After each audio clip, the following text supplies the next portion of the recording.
Hey, hi, hello, and good afternoon. My name is Amanda, and welcome to the Done Creative Live. It's very dark in here, I'm noticing, so let me turn up my light. A little better. Oh, sorry for the noise. It hit the leg of my table there. Hopefully that's not too bright. How are you guys? So I have a lot of fun little goodies to share. If you guys want a bit of a show and tell, otherwise we can just get into this. For my birthday, my sister got me a card deck and a new pendulum. This is a smoky quartz. Actually, it does show well against my shirt, but this is a big boy. Look how big that guy is. To me, this is like the normal size of a pendulum, I guess, a little rose quartz. So this is a thick daddy over here, isn't it? Not to be compared to my big amethyst that Dr. Lupo says is a monster, which it's pretty long. It's a long pendulum, but this one's got the thickness beat on both of them by a mile. I love pendulums. I'm probably very soon going to have to do something similar. I'll probably snag kind of a similar idea to what Dr. Lupo does with his. He's got this really decorative kind of bowl with kind of scalloped edges like this, and kind of where the two scallops meet in the middle there, like he'll kind of hang the edge of the pendulum over, and they all sit in like a bowl of salt, so they're cleansed and clean and ready to go. Burma's here. Hello, Burma. Good to see you here on the live. That's awesome. I got Boston here again. He's still on that quarantine and all, but I do have Wrigley. Ryan, my husband's taking him to a birthday party, so Boston will be here. He may or may not bother us. I told him to try to keep the distractions to a minimum today if we can help it. And yeah, I got some new card decks and a bunch of secondhand books and a new secondhand shirt my mom bought me. So we went to like 4 or 5 secondhand stores, and yeah, I just had a fun time. That's how I love to shop, like yard sales, thrift stores. I just kind of do an energy clearing of all the new stuff I bring in, just like I would something new. I mean, but a lot of used items do have more energetic imprint, I guess. But thank you. It's just like a 99-cent hanky you buy at the store, and I used to wear my hair like this a lot as a college student, and I'm like, why don't I do that anymore? I used to have a TV show here on the local community access channel with a couple of my friends. It's kind of a cross between Jackass meets Saturday Night Live meets whatever the heck we were. Maybe someday. I have an old YouTube channel with a bunch of that content that if I guess you're good enough detectives, you can go find that all on your own. But for the time being, I'll just leave it at that. But maybe someday I'll share some more stuff from that era of my life. Thank you so much. Yeah, we filmed this before YouTube was a thing. If YouTube was a thing back in 2003 when I was in college, I probably would have done this all on YouTube, but it was so much fun. Yeah, but I used to do this a lot just for fun back in the day. I think that would be so fun, Deep Shoe. Yes, to do a live Zoom so we can all meet each other. I'm really kind of going back and forth. Should I open a Patreon? Should I not? Because Patreon would be a place where we could definitely do that. It would just be an easy way to do that. To have everybody come hang out. And of course, if it's kind of like a paid event, I mean, you could charge as little as like $1 a month on Patreon, I do believe. But that just kind of vets out the trolls and people that are just there to cause problems, because they're probably not going to pay to come cause problems. You know what I mean? But that would be fun. But if you guys want, we can do a bit of show and tell with all the new little decks and stuff I got from the secondhand store. Maybe just put let's see. Let's do a 3-3-3 if you want a little show and tell. And put a 2-2-2 if you want to just get into this. So I'll let you guys vote it out and see who wants what. So 3-3-3 if you want a mini show and tell. 2-2-2 if you just want to get the show on the road. Every vote counts here, that's for sure. All right, seen a lot of 3s so far.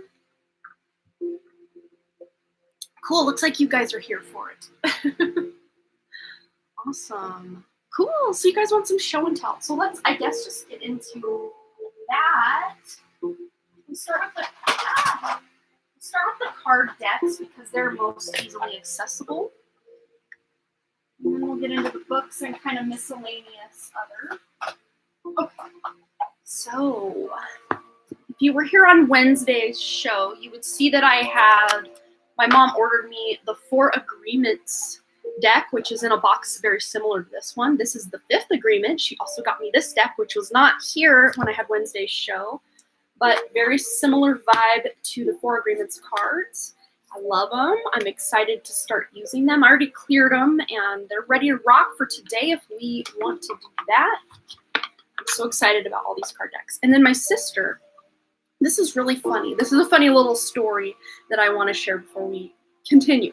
And I didn't bring it up, the thing that my sister bought me, but early on my birthday that morning before Wrigley went to school, he goes, "Mommy, I want to buy you a new pair of sunglasses for your birthday," because the night before I broke my sunglasses at the baseball game. And I try not to wear sunglasses because I like those light codes from the sun. We were meant to accept those light codes. So I keep the sunglasses to a minimum. But when I'm at a baseball game and the sun's just in my face for 2 straight hours, it gets a little taxing. So I give my eyes those nice light codes, and then I'll put the sunglasses on for a while. But for the most part, I don't really wear sunglasses. It's just kind of a rare deal.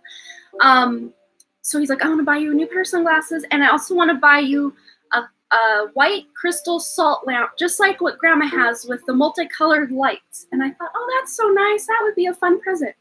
Well, my sister must have heard his call and bought me, it's not a crystal salt lamp, but it's a little selenite with a multicolored thing that it sits on, and it will shine through the selenite. So I'm like, wow, you're like an expert manifestor there, kid. And you didn't even have to spend $1 of your own money. So my sister got me that. I went and bought myself some sunglasses, or actually my mom bought them at the secondhand store, but they were brand new with the tag still on them for like $4, and they're really cute. So I replaced those as well, so he got his wish. My sister also got me, of course, if you missed the top of the hour, she got me this thick smoky quartz pendulum, which I'm really excited to get to use today. And she also bought me this deck that just came out this year called the Awakened Dreamer Oracle Cards by Kelly Sullivan Walden, which I had never heard of these ones or even Kelly Sullivan Walden before. Maybe I'm just not hip to all the jive with that, but they're really cute cards, kind of mini cards like my Chakra Love or my little mini Starseed cards, kind of similar size except the corners aren't rounded. But these have really, I'll just read one of the things. Wanderlust is a must. Take time today to wander into the wavelength of wonder, float without a destination, move when you are moved, and create without an agenda.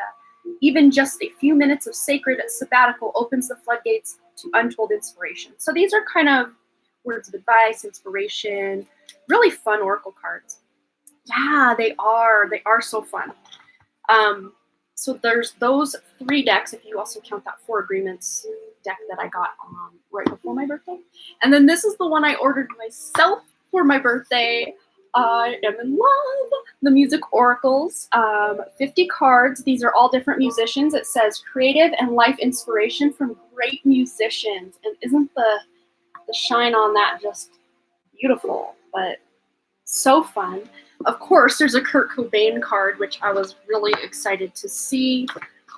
They're just really awesome cards all around. We got Kendrick Lamar. He's a more right now type of musical personality. You got Shakira. I'm not going to go through all of them. Ravi Shankar. We've got James Brown. Dolly Parton. I mean, these are so fun. Musical people from all different eras. I just saw Elvis. Where was he? York, of course, she's always fun. I wonder if I can find Kurt Cobain in this stack. Maybe not. There's Elvis. Maybe I didn't see him in that stack. Oh, we've even got Ludwig von Beethoven. So, I mean, it kind of runs the gamut. Tina Turner, so fun. John Lennon, Bob Marley, and what's his name? Freddie Mercury. Yeah, these are so fun.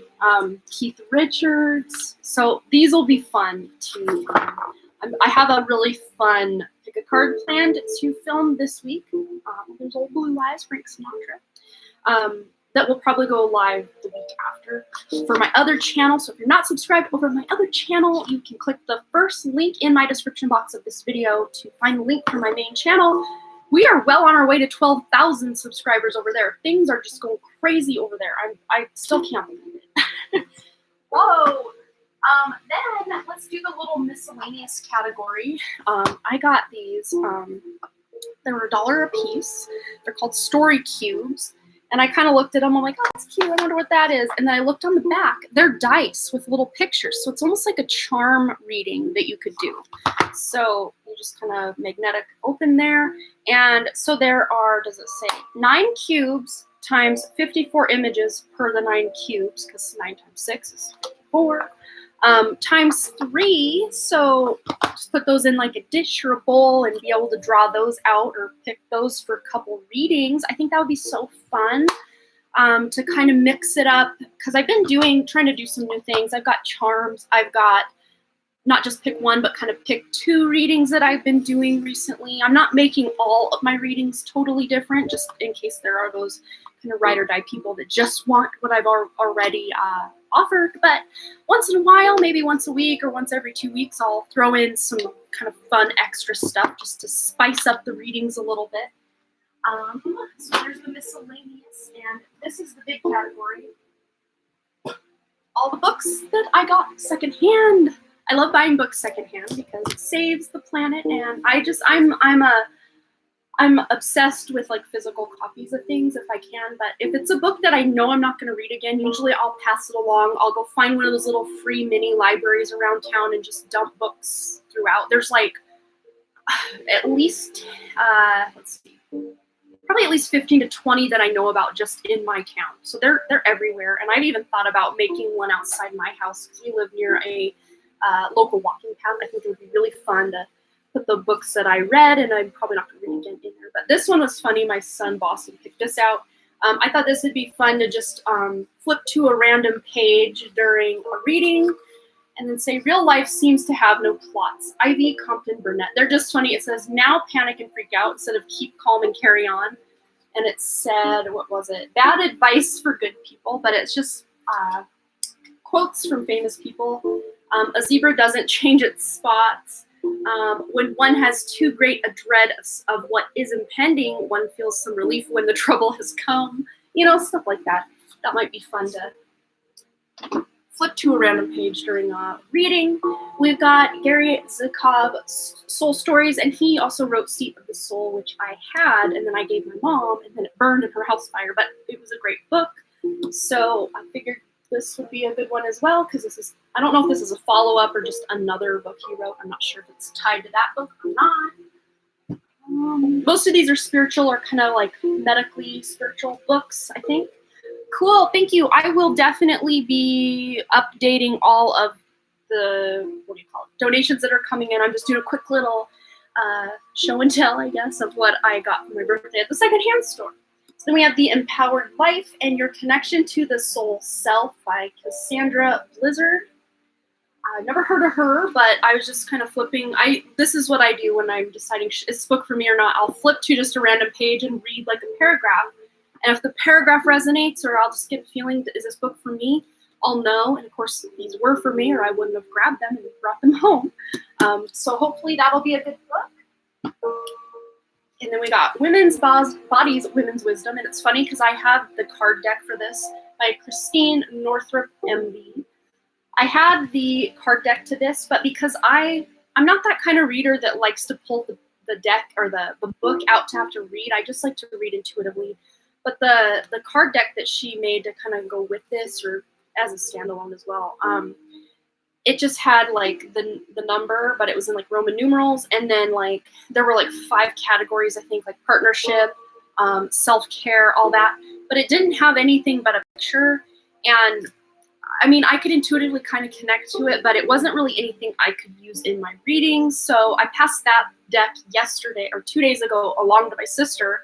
And then the very next day, I found the book that goes with it. I didn't even know it was a book, but really this is creating physical and emotional health and healing for women. So really good book there. Then Soul Medicine, Awakening Your Inner Blueprint for Abundant Health and Energy by Norman, I'll just hold it up so you can read it. Norman Shealy and Dawson Church, I think, PhD. Another good kind of medical, but more kind of natural medicine book. Feng Shui for the Soul by Denise Lin. She also has a couple of card decks. I have a couple of her card decks on my shelf over there. Soul Coaching Oracle Cards is one of my favorites by her. Two more. We're almost done. Magnetizing Your Heart's Desire. Rare Earth Magnets enclosed, but they were not enclosed because it's a secondhand book. So may have to find my own earth magnets to make this work, or just read what it's all about. I don't even know, but it looked interesting, and the books at both places we went were 50% off. I think the most expensive book I found was like $4, and then half off of that is only $2. So I got really screaming deals on all these books. And then just a fun decoration book by Sage Living. I think she's an interior designer and sage. But yeah, I don't know. I just love these kind of books. I don't have very many, but this is kind of a fun coffee table book. Or just to get some cool ideas. I mean, there's lots of inspiration there. Been wanting to redo all of this eventually, but man, I have some decluttering to do all over my house before I get into that. So that's my little show and tell hour, but didn't last a whole hour, thank goodness. Have a great show, gotta run. Much love to you and have a wonderful, blessed day. Thank you so much, Burma. It's good to see you here. And then, wow, Amanda, you could get some real answers from those dice. Yeah, they're super cool, super fun. I'm excited for that. Give myself a little paper cut as I was doing the show and tell. I can't remember what finger the pinky is. It's Aries, Taurus, and Gemini are these. So I got it on the Aries. I'm an Aries sun per Vedic astrology. So there's a message in there. I can't remember what planet rules the pinky off the top of my head. I'm using my palm reader thing as a cheat sheet over there on my shelf. But yeah, anytime you get a little random cut or injury, there's a spiritual message in that for you that you can always go on Google or use your intuition to find, what is this trying to tell me? Usually my injuries are like, slow it the heck down, Amanda, slow it down. You don't need to go so much, just slow it down. All right, you guys are liking it. Oh, cool.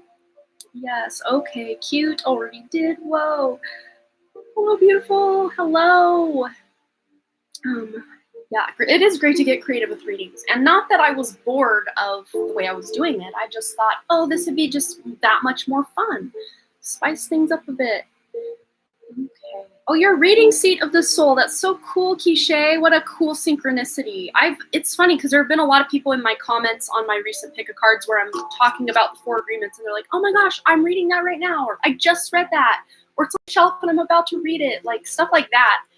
I'm like, yeah, these are all nice synchronicities and validation that you guys are on the right path. I mean, see these things, reflected out in the outer world for you is nice validation. Cool. Okay, you have a paper cut on your middle finger. You will look it up. Yeah. I think. Well, the thumb. I read differing results. Some say it's Mars. Some say it is Venus. I do resonate more with Mars because it was all about. I really broke this. I bent this thumb. It was very long, not like totally long, but just like pretty long. And I jammed it into the wall, and it bent it back and like ripped it. Oh my gosh, it's real down in there, and it hurt. It was bleeding a little bit because like the nail bed it went past the nail bed. It hurt, but I'm like, what's the message in it for me? And of course, when I was 14 years old, I cut the first knuckle of this finger off in my mom's chain link fence, and and that's all about creativity. So I had to learn, because I used to rest. If you take that as the equivalent of this finger, I used to rest my pencil or pen or paintbrush or whatever when I would draw or write on that knuckle. Well, it's gone. Well, it's still there, but like a little bit. So my pencil would slip. Plus, it hurt like right after it happened. So I just retrained myself to write here. So I kind of have a little permanent bump because I pressed really hard. I think it's the whole thing. I had to learn how to rewrite, redraw, everything, and kind of used it as a crutch or an excuse for a while, but I'm no longer doing that. So yeah. Okay, so I think what we're gonna do is because we are going to be doing plenty of free readings kind of randomly or sporadically thrown in, I'm going to cut right to the chase as far as our list of people who have already donated, which I'm going to go examine what all we got going on my PayPal over here. Kishay, I'm still not seeing your donation come through. I do have Anna, though. Anna, aka Earthy Deva. So I will add you. So maybe check your PayPal to make sure that did go through, Kishay, because it's not showing me. I will log in, though, to my PayPal. Sometimes I need to do that. It's there, and it just didn't notify me. Sometimes that happens. So I always like to check before I'm like, hey, send another payment. You know what I mean? So we'll check that for you, Kishay. But we're going to go ahead and start with Gitaleka Ray. She's got *4, I do believe. Yeah, it doesn't look like I have Kishay here. But I'll open that up. Yeah, Gitaleka Ray. Cheyenne, Michelle, and then Anna. Those are the 1, 2, 3, 4, 5, 6 that I have for today so far. So Kishay, go ahead and check just to make double sure that came through. Oops, I was going to check. Gitaleka Ray put all of her, what do you call it? Oh, here it comes. It just came through. Just came through, Kishay. We're good. We are good, my friend. Cool. So Kishay is here. So Kishay, thank you so much. It just came through. So let me go to Gitaleka Ray's questions. She wrote them out here on PayPal. So if you guys did write your questions out on PayPal, you can let me know. And then I can go on PayPal and read it if you don't want to type all of it out. That's totally fine by me if you would like to do it that way. No worries, Kishay, no worries. We are here for it. Okay.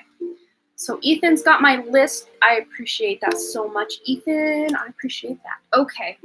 So we're going to start here with Gitaleka Ray's question number 1. She has sent donations for 4 questions. So we're just going to hit this block and see what we get. So today I am feeling down due to job. What is coming up next? Will my efforts be appreciated?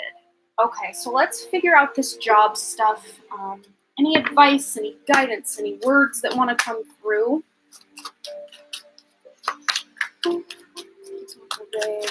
Job. Feeling down. Any advice, any words of wisdom? Wow. So there is here something to do with writing. This could be emails, this could be memos, this could be, however writing pertains to your job, either you writing, other people writing to you through the job.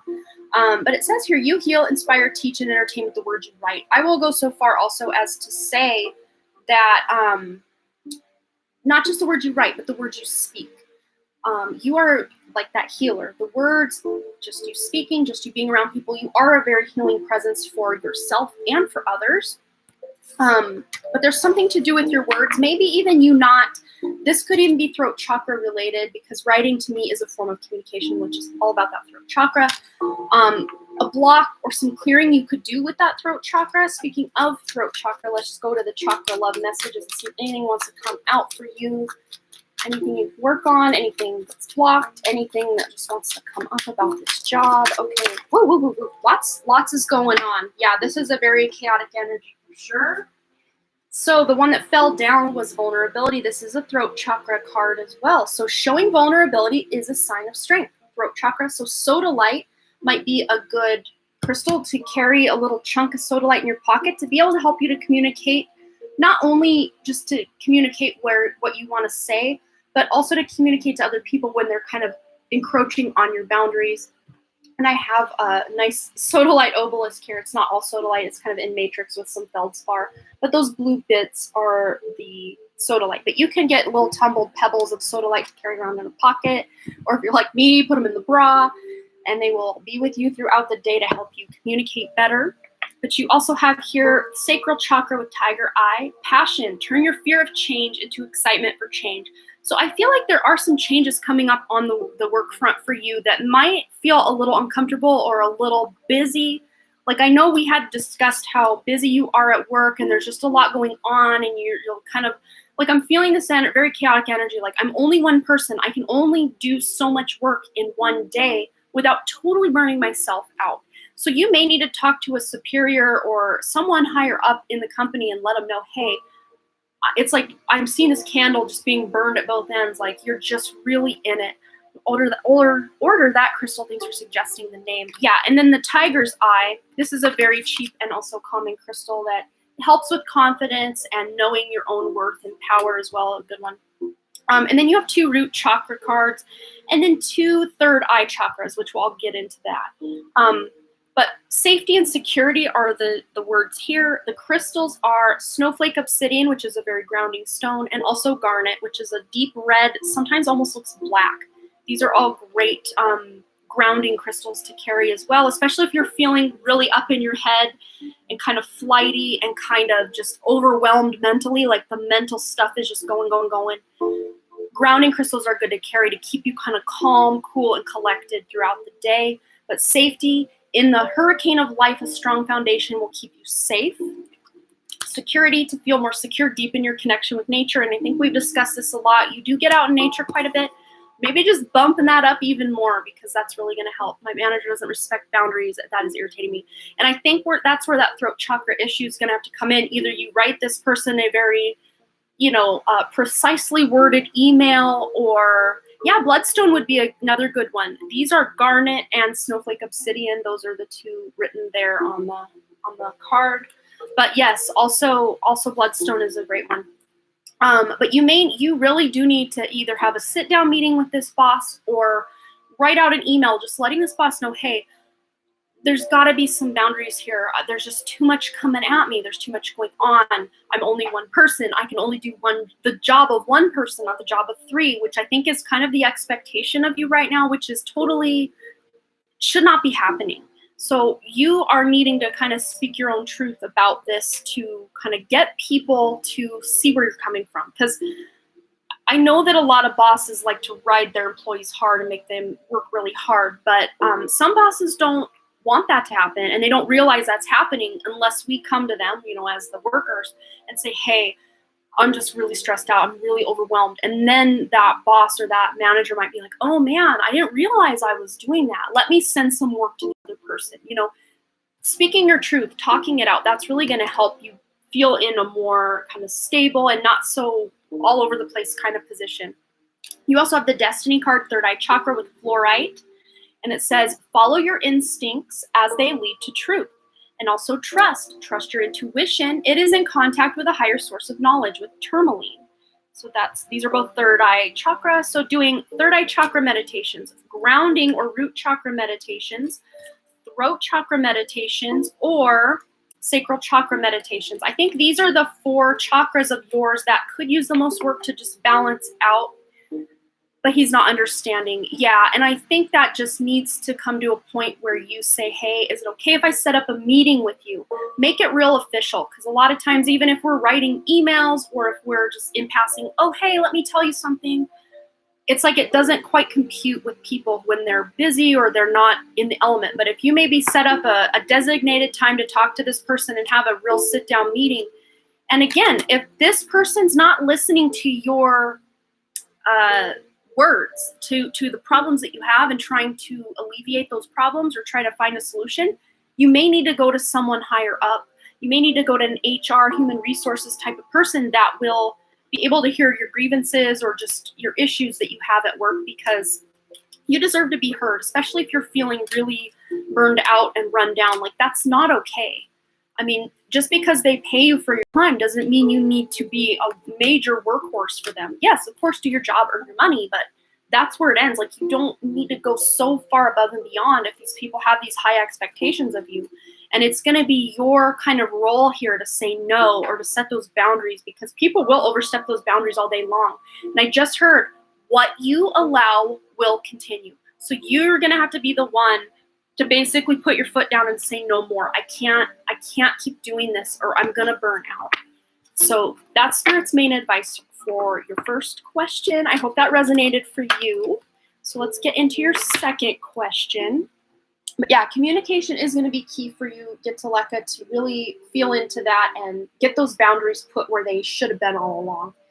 So previously, my throat chakra was blocked. Okay, we kind of discussed that. Didn't even read that yet. It is now open and will it be active in the near future? Okay, so I do feel, may just be some more work or just activation that you want to do, because it did come out both as that writing card, which I loosely interpreted also as communication, and then the first card I picked up off the floor was a throat chakra. So there just may be you feeling like, I'm not heard anyway, I'll tell them, but almost like underlying or subconsciously you are infusing your words with something that can't quite reach this person's head. Like, we can say something, but it's almost like, yeah, soda light, absolutely. It's almost like sometimes if we expect, oh, they're not going to listen to me anyway, I'll speak my truth, but they're not going to listen to me anyway. It's almost like we have muddied the water. It's like, I like this analogy a lot on my channel. We have a clear glass of water that we just put a bunch of mud in with our subconscious belief systems. So maybe kind of examining some belief systems about you feeling like, I have to work hard to earn my money. Like, that's a big thing for a lot of people. That's one I still really struggle with, because it was always instilled in me as a young child. You got to work hard for every dollar you earn. And I'm having to unlearn that programming, because yes, I mean, a lot of people do work very hard for their money, but there are a lot of ways we can set up our work environment and our work stuff that we aren't burning ourselves out and grinding so hard that we are basically living to work. And that's not the way we're designed to be. So kind of releasing that I got to work hard to earn my money belief system. That's not to say be lazy and do all that. That's not what I'm saying. But it's basically their spirit showing me that it's almost like doing 20% of your work that you're putting in should gain you 80% of the results. I think it's called the 80-20 rule, or 80-20%, 80%, 20%. You put in 20% to gain 80% of your something. God, does anyone here know what I'm talking about? I think there's a whole book on that. They say, one example is, they say that you wear 20% of your wardrobe 80% of the time. He is insane. Yeah, it just may be that you have to go above him to really check into that. Teammates were hospitalized due to food poisoning. This manager drove her nuts while she was still struggling. Yeah, so it doesn't sound like you are so much the problem here at all. And maybe your throat chakra is working just fine. It's just you need to use that throat chakra to someone. It's almost like I see a brick wall around this manager and you, this manager and other coworkers, because this manager's got his agenda and he knows how he wants things done, and he's not going to listen to anything but. So you may need to go to someone like HR, human resources, if you have that department where you work, and talk to them just feeling burned out. And I just heard there is safety in numbers. So if you and a couple other teammates at work can all get together and go to HR and say, hey, we're being ridden like a camel and it's not a good time for us. And just letting HR know your grievances. So TCS. Okay. So yeah, go talk to them, because this manager can't expect the world of you. Yes, they can expect you to earn your paycheck, but they cannot expect more than that. They can't expect more than what you're giving. I mean, it's just crazy. I do it. 20% of the work you put into will attract 80%. Yes, that's exactly what I'm trying to say. I'm not sure if I'm explaining it right either, but you know what I'm talking about. Yeah, just look up 80-20 on YouTube or Google, and you'll figure out what that's all about. But they say basically 20% of your effort will gain you 80% of your resources. I'm not sure. But it's basically a work smarter, not harder kind of tactic in life that you can apply to all sorts of things in your life, not just work, but your wardrobe and other things as well. Okay, so let's tap more into that throat chakra. I don't think you're blocked, though. I think this, like you're saying, this guy's a little insane, a little on his high horse as far as what he can expect out of everybody. Yeah, be bold. You got to be bold and speak up to someone that is not this manager. It's almost like this manager, everything you say is like going in one ear and out the other. He doesn't care. Or maybe not that he doesn't care, but he just has his mind made up on this is the way things are going to run, and that's that. So you're going to have to be bold and make the first move. Maybe get together with that other gal that got the food poisoning and anyone else of your teammates that you can get together with these grievances to really go above him, or to that kind of human resources TCS thing you were talking about, and talk to someone, because it's not right. They should not. Your health is worth more than trying to break your back doing the job that you're there for, if that makes sense. So Yeah, I think your throat chakra, I think you've done a lot of work and you're doing well on that. Oh, Junking Data Girl, you did donate as well. I saw that come through. So you are on the list after Quiche, I believe it was. Let me just double check. Yes, right after Quiche, can we add Cha-Cha, aka Junking Data Girl. Hello, Cha-Cha, good to see you today. All right, let me go back to get to like a raised question. So question 3. Any guidance or messages from my soul, higher self, spirit guides? Okay. So I love this deck for you. I always reach for this one. Your ancestors love using this deck. Gitaleka. So let's go in. Any messages? Ooh, we've already got 2. Okay. Yeah, and this really makes a lot of sense with the work stuff. Shift your perception with the air guardian. So I'm not sure if you have your moon sign in an air sign. That would be Gemini, Libra, or Aquarius, or there's something going on in one of your air houses, a current transit I'm feeling, that's really affecting all this stuff that's going on for you at work. If you know your chart, you may not. If not, that's, just take that as it resonates. If you want to look into your chart to see what transits are they're either aspecting your moon or aspecting your air signs. And especially if your moon is in an air sign or aspected by an air sign, that would really, really be relevant to what you've got going on. But also we have the magic guardian, unlock the magic within. Moon in Taurus, as far as I know in Vedic astrology. Okay, cool. Yeah, that's a beautiful moon placement. The moon loves to be in Taurus. It's like its exaltation point in Taurus, so that's beautiful. So I'm trying to see, the air sign of Gemini would be right next to it. So yeah, I don't know that anything would aspect the moon, because, well, the moon aspects only the 7th house from itself, if I remember correctly, but there may be an aspect on Taurus. Well, Rahu, that obsession, the head of the dragon, is currently in Taurus right now. So that could be what's stirring all this stuff up, because Rahu is kind of like, it's so hungry, it just eats and eats and eats. It's got no stomach. It's that just headless, or it's the head of the dragon, and then K2 is the headless dragon. So it's that obsession. So Rahu is currently transiting your moon, at least the house your moon is in. I don't know if it's really right on your moon sign currently or not. You maybe do a little bit of research on that. But that's probably what's shaking everything up and making everything so chaotic for you right now. Especially if it's really hard for you to turn your mind off at night when you're trying to sleep, or you're worrying a lot. That could be why. Absolutely. So we also have the Peacekeeper card. Let go of the need to be right. So to me, this reads like this is you. You are trying to keep the peace. Maybe you're trying to be the bridge. You're having other employees or teammates kind of coming to you, complaining about this boss or complaining about things that are going wrong. And it's almost like you try to fix it or kind of be that mediator, that kind of lead energy where you're trying to balance everything out. And this is where I think it will be beneficial for you. This is so tied into your work. All 3 of your questions so far have been very tied into your work. But I think this is something you're learning a lot of soul lessons from right now. So all of this, yes, it's not very fun to be in this energy right now. It does look like her avatar. You're right. Oh, that's beautiful. I think you're just very heavily affected in the work sector right now. There may be some really crazy transits surrounding your 6th house or your 10th house currently. Yeah, this just feels like a soul essence. You are just this beautiful peacekeeper in life. But those transits could really be affecting your 6th house, 10th house, possibly 11th house, 1st house. Yeah, these are the ones I'm really seeing. Maybe even 7th house. And 3rd house, communication as well. So yeah, that's kind of what your guides want you to know, is a lot of what's affecting you currently. It's like, oh, don't blame the planets. Like, that's not what they're saying. But they're showing me like the planets are currently transiting in such a way right now, Gitaleka, that it's actually helping you level up. Even if it's hard, even if you're like, I hate this, I don't want to do this right now.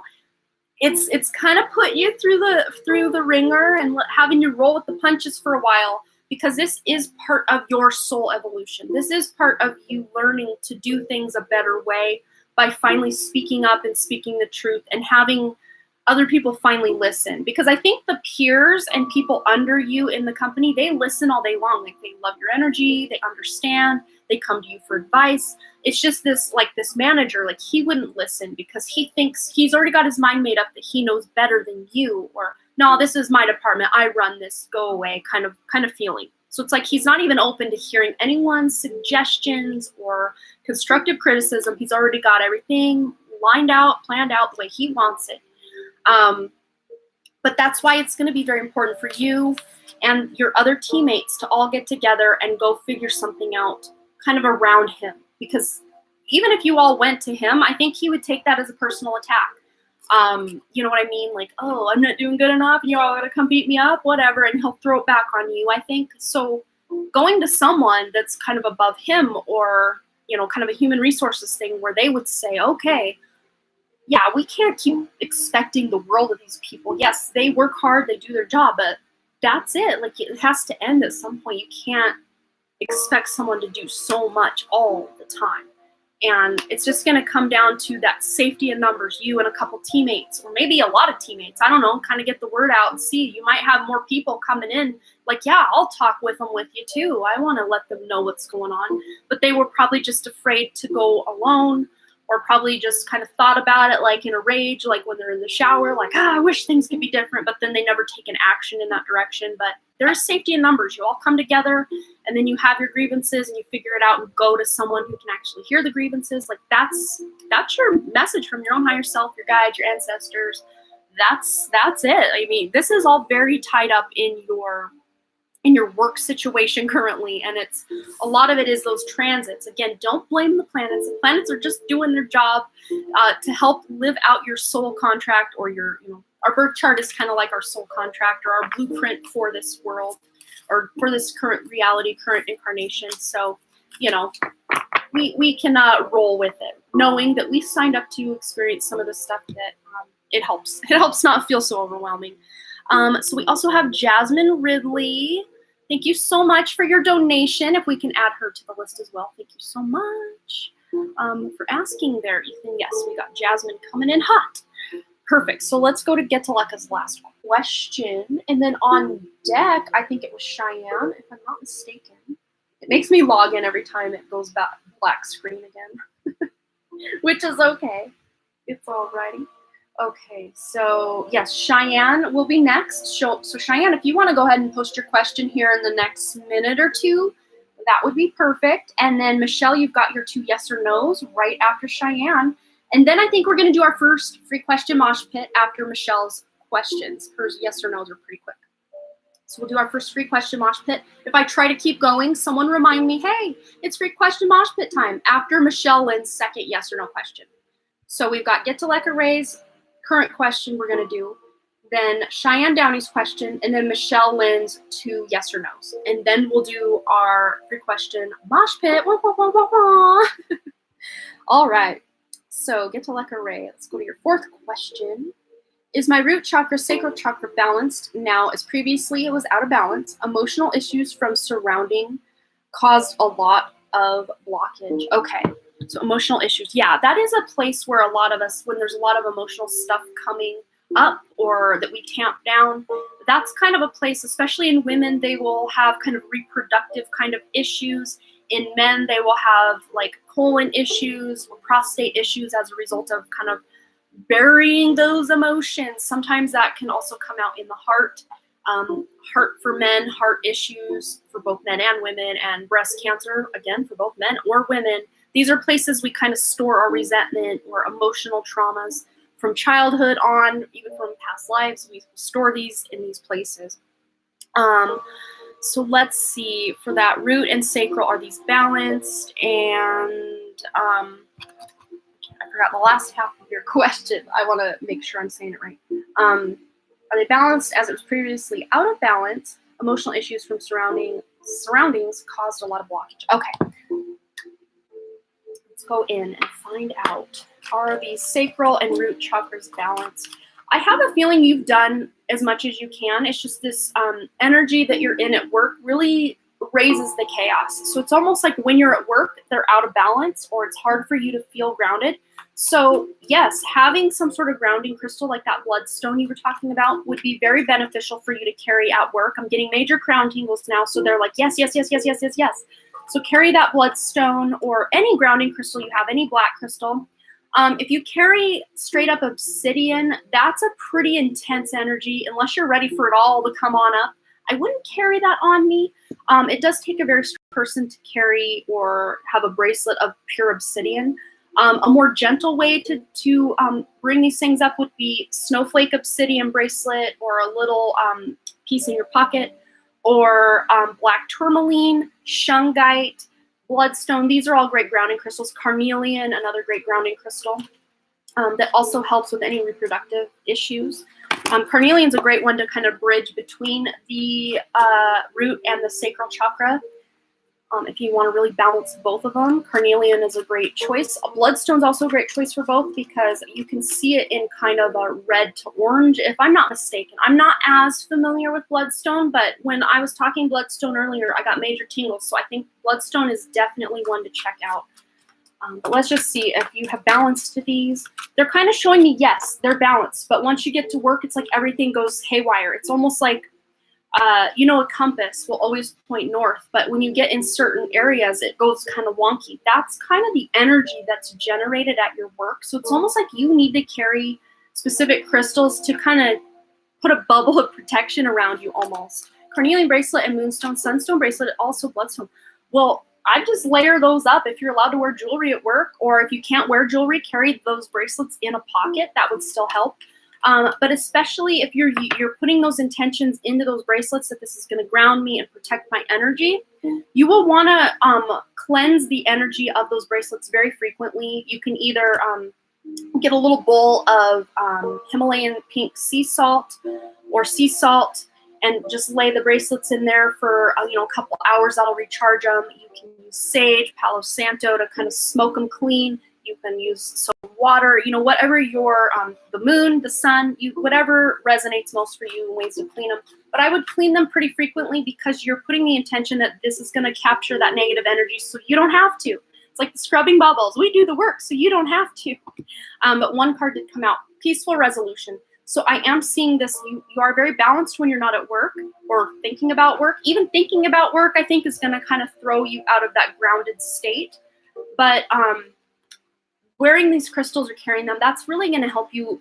At least it's almost like, even if it's just a placebo effect, Spirit showing me, it's almost like you've got a secret talisman in your pocket or around your wrist that's really going to help you feel empowered. Also clean them with sea salt on full moon. There you go. You already know what to do. But within the next few weeks, look what's coming. Big happy changes. So you don't have to change the world to make a better world. You just have to kind of change or shift your own focus. Remember that Air Guardian card you got in this deck was shift your perception, shift your perspective, shift your focus. So taking your power back through, knowing that you have secret protection of your guides, angels, higher self, your ancestors on your wrist or in your pocket, that's just going to help you feel even more empowered. And then the kind of safety in numbers with your teammates, that's really going to help. But look, the situation will improve. You can't get big happy changes within the next few weeks. If you kind of take this advice and kind of get with your other teammates to figure out, hey, we need to make a plan because we can't keep on like this. And you're going to see such a weight lifted off your shoulders, a big breath of fresh air. And they're almost showing me too that maybe eventually this manager, because I feel like he does thrive being in the position he's in because he likes to tell people what to do. Like, I'm picking up his energy now. He may either get kind of mad that now he doesn't have as much power as he did have, that he would change jobs or switch jobs, or maybe they move him to a different department eventually. I mean, I think this would be at least a few months down the road, but just you shifting your perception and focus and not focusing so much on the problem, but more focusing on the solution. That's going to shift this energy to where this guy's either not working there anymore, or he moves out of the department, or maybe he just totally changes his ways. Like, this is the magic that we have. Yes, we can't control other people and what they do, but we can control, I'm getting major chills down my legs now. We can control how we respond to them, how we react to them, and we can like kind of control how much power they have over us by not allowing certain things to happen anymore. Remember, what you allow will continue. So if you say, "Nuh-uh, no more," it won't continue in that way anymore because you've taken your power back. So I hope that brought some guidance, clarity. I think you've done really good, beautiful spiritual work in these last months. It's just kind of got thrown off kilter again, like that compass that gets near. What is it that a compass gets near? Is it a magnet? I don't remember. Something that a compass gets near and kind of starts going cattywampus. I've seen that, like on, not in person or in my own life, but in videos or movies. I've seen that happen. I don't remember what the source is or what creates that. Maybe someone knows. I don't know everything. But it's almost like work or your work environment, your work building, the people, certain lower vibrational people you work with, kind of their energy throws your compass off. So you could be balanced all day long, every day, pointing toward your true north. But the second you get into this area or vicinity, your compass just kind of starts spinning or kind of going crazy. So those bracelets or those stones will help your own intentions. Yeah, I think it is something to do with the magnetic field or magnets. I don't know. But yeah, that's going to help. So let us know, report back how that affects you or works for you. Hopefully it will. I mean, what they showed me, if you can follow that and just follow your own intuition, your own divine guidance, they're showing me, they just said help is on the way. And it was like a Superman in a cape, but it was an ancestor, great. So 4 times great grandmother on your father's side is what I'm seeing. Whether you met her or not, probably didn't meet her. That's a lot of greats to go back. But she's very close to your father, his father, and you, and any other people in that vicinity. But she works kind of as a guide to a lot of you that are soul family and, of course, ancestral family. But she says you can call on her to help as well. Because she's like, I'll stand up for her. I'll tell them what's up kind of vibe. So she's a really strong protector for you. Okay, so Cheyenne, you have your question posted. Thank you so much. I found out today that my braces are now 6,000 pounds. I don't know if that's euros, pounds. I'm not sure the denomination on that. Due to other dental needs, do spirits still think I should start the payment plan in the next few months? Will I be financially secure enough? Okay, so let's find out if you should start this dental stuff and the payment plan in the next few months. Okay, so this is something you're really going to check in with that intuition on, if you believe. I am seeing that you're not ever going to regret the money you spend on that, because this is a part of you that if it's in pain, like it affects your whole life. And your dental health really does kind of show as a reflection. So it's like that iridology, like in your eyes, like you can see health problems in your eyes just by looking at the irises. And also the health of your mouth, the health of your teeth. I guess I don't know what it's called, if it's a specific practice or type of science. I don't know. I know iridology, like looking at the irises and the eyes and stuff and really looking at that, you can pinpoint the health problems. I don't know what the dental part of that's called. I don't know if that's Chinese medicine. I don't know if that's Western medicine. Like, I think it's older, though. I don't think it's like allopathic. Like Western medicine's not the best. So I don't think it's associated with that. I think it's something more ancient or older kind of practice. But having good dental health is actually really good for your overall health as well. Especially, they're showing me, Spirit's now showing me heart, mouth health, dental health really is tied to the heart for some reason. I don't know if that's scientifically proven, but that's what Spirit's showing me. Like there's a link somehow. We've got a donation coming in also from Charlotte. If Charlotte can let us know here in the chat who she is, that would be awesome. She may even be Charlotte. I do recognize this name. I've seen a donation from them before. So thank you so much for your donation, and we will get you on the list. If you can let Ethan know, that would be awesome. But yeah, I am definitely seeing that it would be worthwhile to do that. Whoa, you won't regret it, but my heart is pumping even before you read it. My heart is set on fire. Okay, so we've got a bunch that fell. I don't know. I'm going to just read them all just to see. So they say here, this is kind of mixed advice. So there may be certain things you can put off for a while and other things you can do now. That's kind of the mixed bag I'm getting with these kind of mixed results. So if you believe was the first one, should you just start the payment plan and get going on getting all this work done? Not just the braces, but other stuff. So then we have here not the right time. So there may be, they're almost showing me like what's most important as far as, is there any pain going on? I would say that would be your first step. Anything that's pain or something that's going to get worse, like say a cavity that you don't fill, that's going to get worse and worse and worse. Or the need for a root canal, it's just going to get worse and worse and worse. So find those types of things within this ball of things that needs to be worked on. The stuff that could kind of escalate or actually cost you more in the long run, I would do those things first. So it's not the right time maybe for certain things, because they're saying choose a new direction with certain things. So there may be certain ones that you can put off longer. You know, again, using your own intuition or discretion about which ones of these things they could be referring to. But don't stop. Be assertive and ask for help from others. So if you feel like I just want to get it all done, there's Charlotte Lake. Thank you so much. Yes, awesome. We will get you on the list. Okay, so don't stop. Use your intuition. Be assertive, which means just to speak your truth or to let the dentist or the people know, yeah, I'd like this, this, and this done now. Let's hold off on this. Or if you just want to get it all done at once and kind of put it on one big bill, again, using your own intuition or discretion on that could be advised. But you can even ask for help from others, which is kind of like what you're doing right here, right now. Maybe even asking your dentist's advice if you trust that advice. Asking what they think you should do, if you should just start with one thing or another or go all in right now. It's kind of a mixed bag, so I don't know if much else can come through. Let's just see what we get from Moonology as one word of advice or anything that Cheyenne needs to know about getting all of this work done. You were going to get the braces in September, yeah. Take the pre-steps before September. Good idea, yeah. But no matter what you decide, you and your loved ones are safe. I know when it comes to dental procedures, a lot of people have some massive fear surrounding that. So especially if you're someone who's really fearful of all these procedures, just know you'll be safe. Nothing crazy will happen. I don't see you being in immense amounts of pain. You'll be able to have the correct dosage of anesthesia and all of that.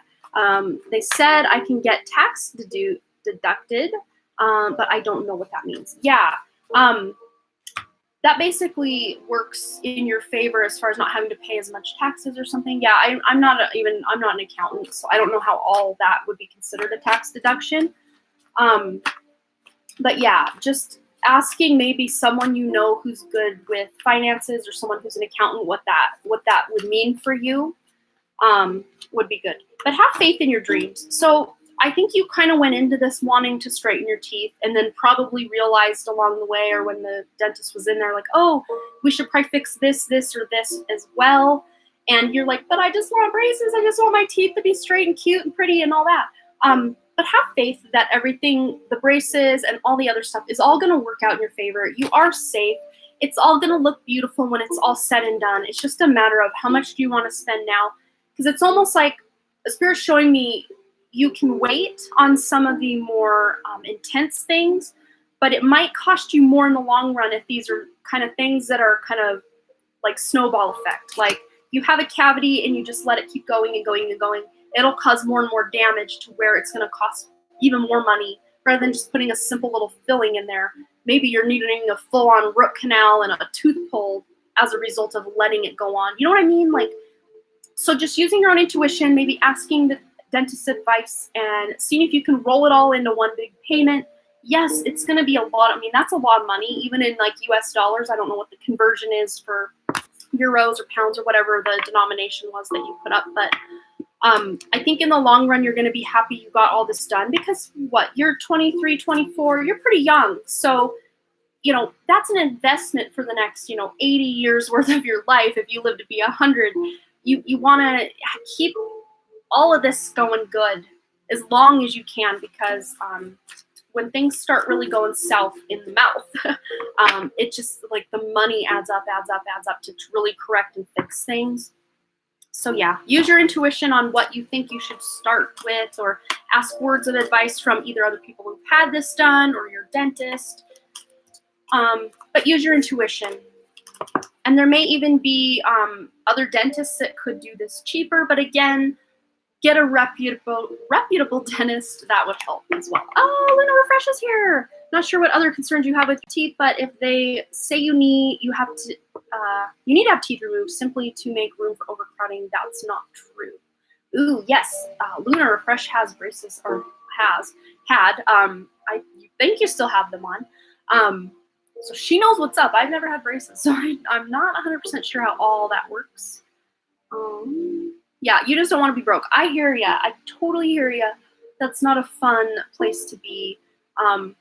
But a lot of times these payment plans that certain places can offer are, yeah, you're paying for months and months and months and months, but it's usually a reasonable enough payment that you can still live your life. Hopefully, you can find something that really works out good in that regard. So I hope that resonated for you, brought you some guidance. So Michelle Lynn, my dear, go ahead and post your 2 yes or no questions. We can get right into them back to back. And then we're going to have our first free question mosh pit right after Michelle Lynn's questions.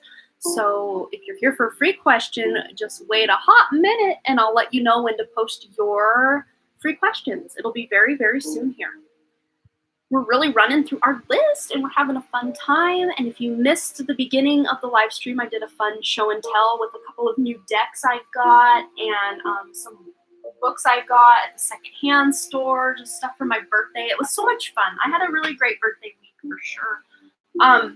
But this is like the one I bought myself that I'm like so excited about. The Music Oracles. And yes, Kurt Cobain is in here.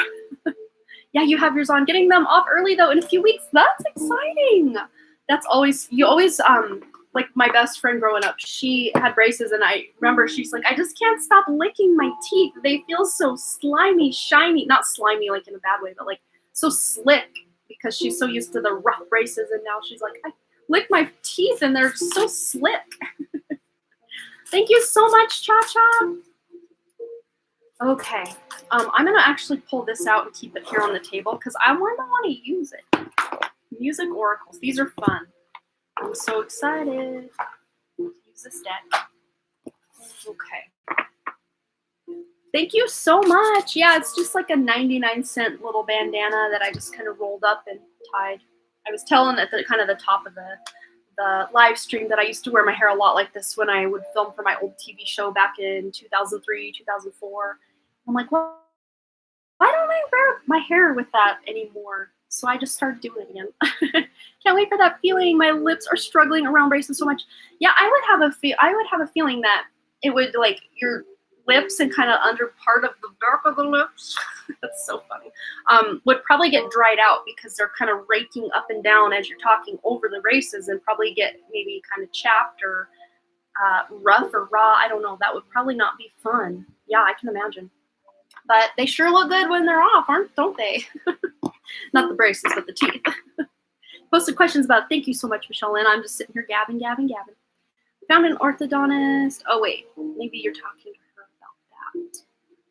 Let me see.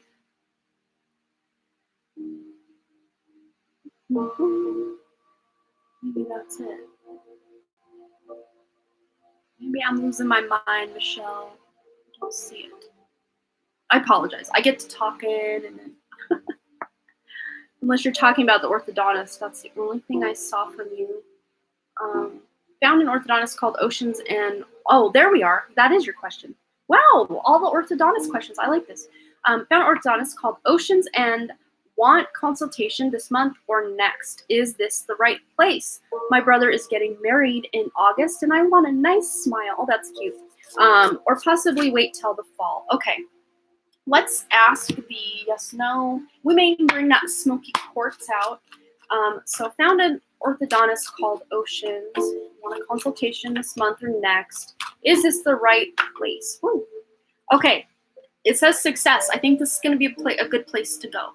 As far as timing, you may, I don't know if you are getting braces, because are orthodontists just for braces, or are they like oral surgeons as well? I don't know. Are you looking to get braces? Because I think if you get them like this month or next month, wouldn't they still be on your teeth in August? Which you would have braces in the like wedding photos and stuff. So I don't know if they'd be off in that amount of time, or would they? I don't know. Yeah, you asked about teeth too. Cool. So I don't know. Is now a good time this month or next to get the braces on or to do whatever work? Braces or Invisalign, I'm not sure. Oh, okay. because you can remove the Invisalign for like, the wedding, right? Not sure, but my tooth issue is having a small fix, so I'm not sure if it would be on as long. Cool. Okay, so let's just see if after this consultation, if it's the right time after the consultation to just dive right in, and that card just dove right in. It is. We got take action. Take action. I think it'd be a good time, especially if you do that Invisalign. I mean, you wouldn't even see it, right? Or it'd be very less invasive looking than braces, I would think. But yeah, take action. Success. This is a great place to go. I think that it's a great dentist with great credentials, and or not dentist, orthodontist. Yeah, I think that's a good green light go for your first question. So what was your second question, Michelle? What a relief. Oh, goody. Yay. And hopefully we can have all your other stuff go away before that. That would be awesome. We're drawn to it. Yeah, oceans. That's such a powerful word, ocean. And I get the word ocean or sea a lot on my Spirit app when I communicate with my friend John. And oh, I don't know if you guys know who Hope Paranormal is. It's H.O.P.E. Spirit Hope Paranormal. Josh from Hope Paranormal. He's got a YouTube channel, but he has a new app out. If you go to hopeparanormal.com, just the word H-O-P-E and then the word paranormal.com, he's got a kind of beta test version of his spirit box out on his website that you can use. And you want to meditate before you try to connect, otherwise you're just going to get gibberish. But I've been actually getting some really solid responses from my friend John and some other guides and other people from that app. It's really cool. And it's free to use because it's in the beta right now. Go check it out. The word ocean reminded me because I get the word gold, I get the word ocean and sea a lot. A lot. Okay, stopped coffee and meat a week ago, found a 7-day soup detox. Oh, those are actually kind of fun. I love soup detoxes. Is it okay to continue with this soup detox to jumpstart my detox or just stick with the whole foods? I started today, but my job is physically demanding, so I'm nervous. Yeah. Okay, so Spirit's saying the soup detox would be really good to do on the days that you have off where you're not like kind of forced to be up and about. Because if you're kind of in a calorie deficit and you are still really working out and doing those things, you can get weak, you can get lightheaded. I know like just with not intermittent fasting, but like if I'm trying to fast for 24 hours or something, the next day, or those people who are on kind of long-term fasts, like try to fast for 48 hours, 72, 10 days. Some people, like Dr. Lupo, the crazy guy, fasted for 40 days straight. And they basically say when you're on a fast like that, you don't want to overdo it because you are a lot weaker than you would be. So yeah, I'm seeing almost already that they say the soup, as long as you could probably do a week with that and be just fine. But any more than that, when you are actually working, make sure the meals that you're having before your work shift, during your work shift, and then right after are more hearty meals that you can actually get some calories from. But if you're just doing, like if you have like a weekend off or 2 days in a row off, you can go ahead and do your soup stuff for those days and then go back to just more whole food stuff for your work kind of schedule, and that will be just fine. That's what they're showing me. But yeah, within the next few weeks, so you don't want to just do soup fast for like 3 months or anything. But you can kind of do it intermittent, like I was saying, like when you have your days off, do your soup fast and then bring in more calories and more whole foods and stuff when you are actually working so that you aren't lightheaded. I tried yesterday and got lightheaded, so I had to eat something. Yes, and always listen to your body. Even if you're like, shoot, I don't want to break this detox. Always listen to your body. Your body knows. It's got this innate intelligence that we would not even be able to, our minds can't even wrap around. But you were saying lightheaded, so I eat something. I was thinking of mixing the two diets. There you go. There we go. Yes. Benefits, get both benefits. Yes. Using your intuition to mix those, I think, is a perfect way to go. Absolutely. So you got your message. Yes. So do what feels good for you. Absolutely. Yeah. When you start getting lightheaded or even migraines with lack of food or lack of calories, that's when your body's saying, hey, we need a little bit more than you're given. Even if we're, like people that do fasting for religious reasons a lot, they will kind of reprimand themselves if they have to break that. And at least the God I know of would not punish us for having to break a religious fast because that loving God wants us to take care of ourselves, right? All right, so this will be the first free question mosh pit, and then I do believe Anna will be our next up. So if you are here to get your question answered for free, go ahead and post your question one time in the chat, and my guides will help me intuitively select one of your questions. And we're going to be doing a couple different rounds of these free question mosh pits as we are live today. As long as we don't run out of donations. Sometimes I'm live as long as 4 hours, but I'm kind of hoping to be under about 3 hours or so today, just because it was a very fun week, but a very busy week. I had my mom in town from Wednesday through just this morning. She went home. So busy, busy, busy. We went to a lot of secondhand stores and just hung out at home and just, you know, being out and about. And it's not the walking around shopping that really drains my energy. It's just being around a lot of people. Even if they're really good, kind people, it's just mingling all those energetic fields is a lot for me at times. So I'm not used to it on a normal day. So doing like 2 to 3 days in a row of that is a little bit much for me. So I had to make sure last night I took my salt bath, grounded, made sure I did some self-care. And I'm going to do a lot of that this evening / afternoon. And I think Dr. Lupo will be live for his crystal lithomancy, crystal tarot lithomancy over on his channel. Dr. Lupo or Lorelai, if you're listening in, do you want to post a link for your channel? Otherwise, I think many of you who are my regulars here, you do know who they are. So you can always go over there or see if there's anything scheduled. I think he's kind of playing it by ear to see when I go off my live stream so that he can start his. That's usually what he's been doing. Okay, so let's see. We've got the Junking Data Girl. That's where we're zooming in on. That's where Spirit told me to go. So the Junking Data Girl, we're answering your question for free. Should I move to South Carolina or North Carolina? And as I read South Carolina, I got major crown tingles. So I think that's your indication that South Carolina would be the best of those two. Well, let's just see. We'll do South Carolina, North Carolina, or other. That's how we'll do this. So should Junking Data Girl move to South Carolina? Ooh. Should Junking Data Girl move to North Carolina? Should Junking Data Girl move to somewhere that's not either of those two places? Okay. So I don't know if you have a special someone in your life, but the South Carolina came up with romance. So there may be, if you already are with someone, there could just be a reignition of that passion in a current or existing relationship when you move to South Carolina, or if you move. The third for Tennessee. Well, hey, that could be very well. I could even pull a card for Tennessee. Let's just do that. So would Tennessee be a good place for Junking Data Girl to go? Well, they just said no straight out, so maybe Tennessee wouldn't be the best.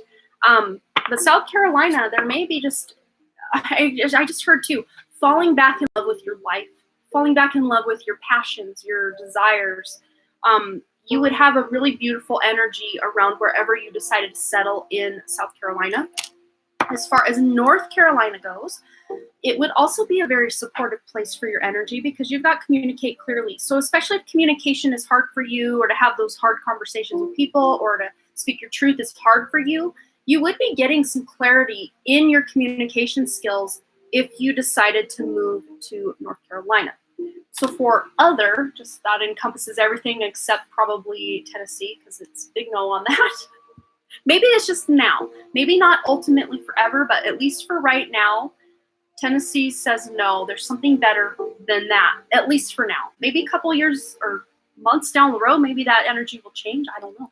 But for the third option of just anywhere besides North, South Carolina, or Tennessee, you got here in the near future. So you may decide to go somewhere else. I don't know if Georgia's on your list, but that's just a state they just put into my head. I don't know if that's even on your consideration, or if that's where you're currently at. Like, I have no idea where you are. But Georgia seemed important. That's why they put it in there for me.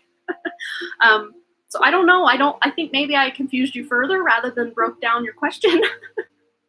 But at least it's good to know you have options. So yeah, North and South Carolina, or whatever other is, and possibly Georgia would be very beneficial for your energy. And for you to receive good energy moving there. Florida was too so close. Oh, Florida was too so close to Georgia. LOL. Cool. So who knows? Maybe Georgia's an option you haven't really considered. That would be a good one. Who knows?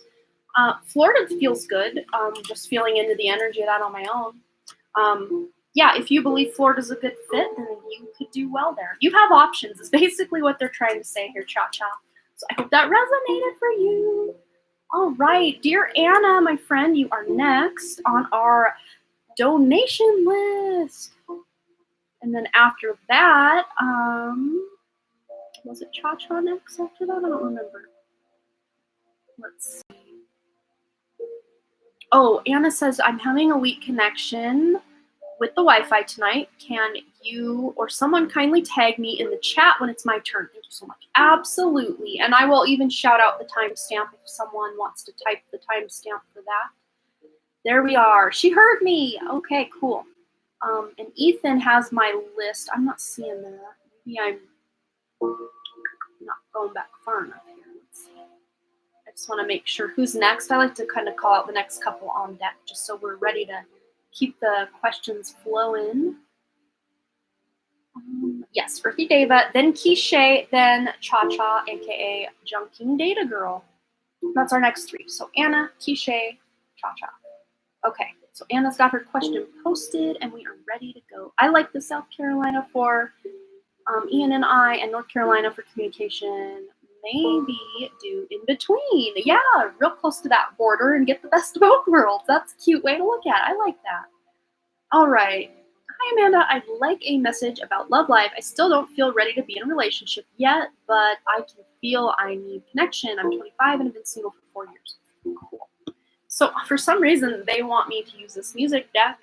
There may be something going on here. And I'll also get into some romance cards as well. Earthy Deva. Information. Ooh, this one wants to come out. We got Tina Turner. It's not what happens that matters. It's how you deal with it. Purge your life of whatever brings you down. The most beautiful lotus blooms in the deepest mud. Ooh, I love this. So this is really just saying doing that self-care, self-love, self-healing, anything you need to, quote unquote fix. I mean, none of us are never broken. Don't take it that way, but just, leveling up yourself to that potential is there. Tapping into that future self of yours and seeing kind of how to bridge that gap between who you are now and who you know yourself to be on a soul level, who you will be in the future. You're bridging this gap. And it's all through this self-love, self-care, self-introspection, self-discovery, self. But not selfish. This is not selfish energy. This is very, selfless. It's almost like you tapping into this part of yourself that's self-love is teaching you unconditional love for yourself so that you can use that unconditional love with other people. Very accurate image. Yay. Yes. And just the most beautiful lotus blooms in the deepest mud. Yeah, it's that lotus thrives in that mud and muck. So anything you've been through, any of that old traumas, wounds, all of that that you're healing, that healing that you're doing is actually kind of acting as a beautiful fertilizer or fuel to help grow a beautiful lotus, which would be, quote unquote, you and this future relationship. Because remember, you are one half of every relationship that you are in. You are one half of it. So the best version of you that you can be and step into, you're going to show up as that beautiful version of that of yourself in every relationship you're in. So speaking of relationships, let's tap into the energy of your next person. This one definitely wants to come out. But we've got a honeymoon card. Enjoy the bliss of holiday time together. So I'm kind of seeing this two ways. You may go on a trip very soon that is where you meet this person, or you go on a trip that really revitalizes, refuels, rejuvenates your energy. Then you come home and then you meet this person. But as a result of a trip you're going on, you're either going to meet this person on the trip. And I did pick this kind of energy up in a recent reading on one of my lives recently. It's very similar energy that Spirit's showing me right now. Or you will need this energy or this trip to kind of reset or recharge yourself to put you in alignment or in the correct vibration to be able to meet your next person. But I'm hearing this could be as much as 2 years away because there is a lot of self work that you're doing, that if that partner came in earlier than that, not to say they can't, because this is just current, right this moment snapshot of the timeline. But work you do tomorrow to later today could shift that timeline a little bit. But on your current trajectory and all the plans you have and what you got going on, about 2 years from now is when you will be in a committed relationship with this person. Because Spirit's showing me, if you were to do it sooner, at least on this current trajectory, current energy, this person would be so overwhelming to you in a good way, you know, that new love way, like romance, like, oh, like, I'm so immersed in you, that it would almost kind of put you off of this beautiful self-love journey that you're currently on. So just, again, current energy, current snapshot of where you're at right now, about 2 years from now. But again, it could be even sooner depending on all the work you're doing and actions you take in the near future or even later out, farther out. Let's see, any other information for Anna in love about this future person? Any message from this future person for Anna? Anything that wants to come out? Wow, it is going to be a very beautiful union, sacred union. Honor and treasure your relationship, for it is truly sacred. So I have a feeling you either dream of this person's vibe or energy.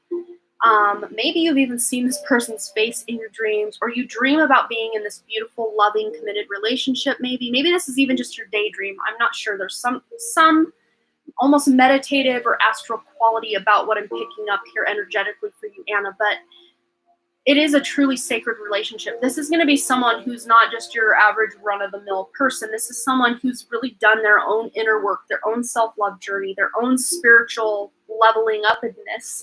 It's kind of what Spirit's showing me. So this is someone who's also done the work. And it's almost like you guys are mirrors of each other, both doing the work right now so that you can come together as already complete pieces of a whole to really be a beautiful aspect of each of your half or responsibility within the relationship, if you know what I mean. Get what you're saying about self-love, yes. And it's so important for all of us. I think that's beautiful information. Yes, we've got Jamie Lee donating as well. Thank you so much, dear. I think it's just a beautiful thing for all of us to do, is even if we're in a 20, 30-year committed relationship and we've already kind of established who we are, it's never too late to level up or decide, I don't like this way I operate anymore. Let me fix it. Let me change it. Let me, whatever resonates. And it's never too late to start doing something new for ourselves, for our own self-love, whether we're in a relationship already or hoping to, in the future, attract a relationship, self-love and self-introspection, self-care, self-growth is always so important. Because remember, and I say this a lot lately, we are always going to be one half of every relationship that we're in, with a parent, with a child, with a friend, with a coworker, with a love. We're one half of every relationship we're in. So we might as well make that one half of it the best we can, right? And we're 100% of the relationship we're in with ourselves. And that's a relationship that we can't get away from. Even when we think, oh, I'll end it all and go beyond the veil, we still can't escape ourselves. Everywhere you go, there you are kind of vibe. So, making the most of what you can when you can is kind of the energy that's coming through with that. But this person, let's just grab one personality card just to see what comes out as far as this person's personality or any traits this person has. All right, for Anna's future love. Here it is, beggar. So we're going to read that beautiful light attribute. Confronts empowerment at the level of physical survival, awakens to the spiritual authority of humility, compassion, and self-esteem. So this person has done the work. They came from kind of meager beginnings or really toxic or stressful home life as a young child, probably a broken home of some sort, or just a lot of stress within the home environment. But this person has almost transmuted that energy and created something new for themselves, a new way. It's like they've taken all of that stuff they've been through and used it as that kind of fertilizer within that mud for that lotus flower. So they are on much the same path as you throughout their life. So you may even meet with them and like, oh, you're talking, swapping stories. You're like, oh my gosh, me too. And then that person's like, oh my gosh, me too. And kind of, you're on very similar, like self trajectories as far as your own self, growth, I guess. Yes, I love self-love as a practice. Yes, so just keep going on that. Spirit's showing me she's already got a handle on it. It's just keep going. And yeah, this person's going to be much the same. This person's going to very much mirror your energy. So the work you put in is also about the amount of work this person's putting in. And it's almost like this person doing the work is triggering you to do more work, and you doing more work is triggering them to do more work. It's beautiful though. It's really adding up to something great. So keep going. You got this. All right. So Keisha, my friend, you are up next. We've got a couple more donations coming in. So after Jamie Lee, can we put down Michelle Lynn? And then Michelle Lynn, yes or no. So she's got a regular question and then also a yes or no. Thank you so much, Ethan. All right. So, oh, take care, Luna Refresh. I didn't see you were leaving. Well, have a beautiful day. Good to see you, my friend. Hopefully soon we can connect for some writing. I had kind of a little download that, and then help from Dr. Lupo, a reading he did for me for my birthday, that I would be ready to get back on track in either May or June for some writing. And I am here for it because it's been over a year since I've even felt remotely ready to write. And yes, I've had that excitement to write, but then when I open it, it's like blink, blink, blink, blink, blink. Like, I know what I should be doing. Why can't I just write this freaking scene?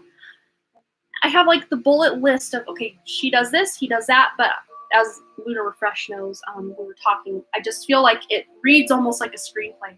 He moves here, she goes there, like very robotic. I'm like, I need to tap back into the creative way I used to write. For writing and just general catch up, absolutely. Love you, Amanda. I love you too, and I miss chatting with you as well. Absolutely. Yeah, this has just been a weird couple months where I think a lot of us just had to go within and not be online all the time. I know, at least for me, like that's just been a thing. Like I need to go within. Like my interaction on Telegram has went from pretty decent to nosedive. So I apologize to all my fam and friends on Telegram. I'm just like hardly ever on there. I need to back with it. All right. Just a curiosity, what do you think of soulmate portraits by psychics? You know, I think that's a thing. I think that's really cool. So they're showing me some of these things like you would see advertised like on Facebook is specifically one where they're just mass producing images. I don't think that's your best way to go, but if you find an artist or an artistic psychic that you can connect with on a more personal level, sort of like what we're doing. If you know of a YouTuber or maybe some small Instagrammer or something that it's not like a company doing it, but like an actual person, I think that's your best bet. But absolutely, I have felt into the energy of that, and I think it's really cool. And I think it's really prevalent and like, yes. But as far as like some of these big ads I see for that service on Facebook especially, feeling into that, it almost feels like it's mass produced. Like they're sending the same portrait to like hundreds of people. You know what I mean? So find someone who you know is hand drawing this thing. So if you like come across someone at a psychic fair that's offering this service, just use your own intuition to feel. But if you know, either seeing them do it right in front of you, or you kind of connect with them online, and especially a smaller platform, because some of those big ones, it's like they almost have to have employees or just a lot of people involved to make this thing happen. So find like a smaller, more intimate type of person you can kind of communicate with that way, and say that would be your best bet. Still don't know anyone I trust doing it. Yeah. And it just might be there aren't a lot of people with that gift, but I think there are people with that gift. And it's like, it's funny because like when I do reading, like I can almost sometimes, not always, but picture what the person is going to look like. But again, I'm a decent artist, but not good enough that I can do it from my memory. A lot of times I need to reference a picture, if that makes sense. And when the picture's only in here, it's like, well, kind of has this actor's eyes and kind of has this friend of mine's mouth, like mix it all up. I think it would just take way too long for me personally to try to write it out or draw it out. It wouldn't be very well done, I don't think. So find someone. I'm sure there's someone out there that could do that. You relate so well. And it's funny because like even the writing that I do, like the stories I want to tell in this young adult, now 4-part series, spiritual paranormal book that I'm writing, book series, the words just can't encapsulate the sheer emotion and just velocity and just deep depth that I'm wanting to portray at times, that I get really frustrated. But I do have K2 in the third house, so it's like it's kind of a frustration or a disconnection, but yet it's something in past lives I did very well at. So it's kind of a catch-22 for me. I love writing, and I think I can write. It's just sometimes what I see in my head and the way I want to describe it, it just doesn't align. The way I'm seeing it in my head, it's just, it falls short every time. You know what I mean? Ah. All right. So up next, we've got Quiche. Quiche, are you here, my friend? We will go ahead and get your question answered for you. And then after Quiche, we've got Junking Data Girl, and then Jasmine Ridley. And I think after that, we will take another free question mosh pit. But I do definitely need to take a drink of water.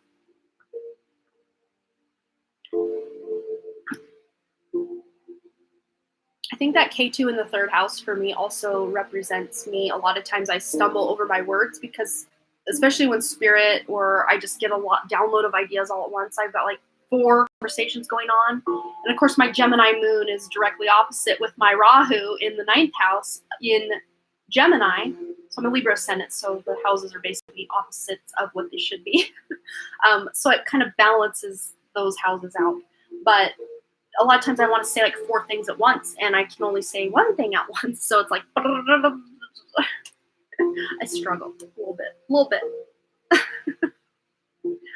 But eventually it all gets said, it all gets done in divine time. So Quiche, my friend, if you're not here, of course we will keep calling out for you, but we're going to move on to Junking Data Girl. So funny, I asked about you doing your own cards, and you say you are writing a book. Yeah. And I've been writing this freaking book. It originally came to me as a Sims 2 story, and it had a really big following with a bunch of like 9 to 16-year-olds back in the day. Back in 2005 to 2007 was kind of the heyday of this series, but the books that I'm writing are nothing like what they started out as. I've gotten rid of all the soap opera drama and put more paranormal, more spiritual tilts into what I'm doing, and really fine-tuned it down to just way less characters. There's still a lot of characters, but my gosh, there's so much I want to accomplish with this series because there's nothing like it that I've ever read. It's really bridging the gap, especially those young children and teenagers, and even people my age that are now, I'm 39 now. This would have been a book that I would have desperately needed when I was a teenager. So I want to maybe somehow, some way help spiritual teenagers of today and the very near future, hopefully, that can really identify or resonate with my main character, who is not at all like me. There are aspects of what she experiences that are very similar to experiences that I've had, but she's a very different person to me. So her interpretation of those things is very different than what I would have had. But I love it so much, and I'm so excited to get this book out into the world. And that's initially what started all of this for me. Before this channel existed, it was me writing these books and wanting to get these books out there. And then Spirit's like, hey, you can do this too. And then this, all of this kind of took over, and the writing went back burner. So I need to find better balance. That's my Libra ascendedness coming out. Finding better balance in everything I'm doing in the world. Need to find it. All right, Quiche, my friend, we're going to keep calling out for you, but we're moving over to Cha-Cha's question. General guidance for this week. What do I need to focus on? P.S. I often think about writing my own book. Yes, any one of you that even has a little seed, tiny seed of an idea, or maybe a little seedling of an idea, it will hurt nothing to write it down, because you can even set it aside in a drawer or in your mind or on the computer for, 13 years was from the start of me writing that Sims 2 series to 2016, when I decided, you know what, I'm making this a thing. But about 2009 or so, I'm like, I should write this as a book because I have better ideas, but I never took action. But starting 2016, I'm like, I'm doing it. I'm going for it. And then, of course, 2021, 5 years later, and I still don't have any books published because one book turned into a duology of 2 books, and then the trilogy, and then that trilogy turned into a 4-part, and I put my foot down in spirit. I'm fitting everything I want to say into 4 books and no more for this. But I also have 2 companion novels that you can read independently. Though one of them you have to read after the series because it's got massive spoilers, even though it's a prequel. I could go on and on about writing all day. But I do have a writing channel. It's just called Amanda Kiefer Dunn, where the link for that channel actually is in the description. It's where I did that docu-series for my mom's house fire. It's that channel. So if you want to find that 3-part series about my mom's house fire, which, yes, all of your lovely donations do go to help my mom, whose house burned down in July of 2019. If you want to see that documentation of us going through the home, the emotions, tearing it down, all of that, you can find that in my description box. And then that writing channel is where I kind of keep track. You can go back and watch all my writing vlogs. I've got like 28 or 29 of them, I think, to date. But 2020, I basically took a hiatus on that channel and haven't been back since. But eventually, I'm going to get back into it. Eventually. Divine timing, right? 2020 was not my divine timing. Okay, enough about me and my writing. Let's get into Cha-Cha's question again. Okay, so what does Cha-Cha need to focus on for the week? And you feel like writing a book, go for it. That's what got me off tangent. Go for it. All of you who plan to write a book, at the very least, write down your book idea in a note on your phone or on a piece of paper or on a Word document.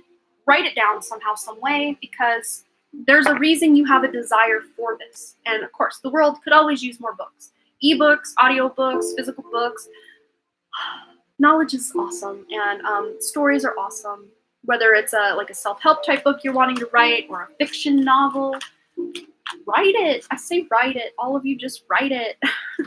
Okay, so for Cha-Cha, what's coming up this week for Cha-Cha? We've got turquoise, spiritual paths. You're working on your spiritual path this week. It's beautiful. Your true beliefs are becoming clearer to you, which prompts you to make necessary life changes. So you getting more spiritually tapped in, like for me, as an example, I wanted to start eating better, to be able to fuel that spirituality better. So I stopped eating meat.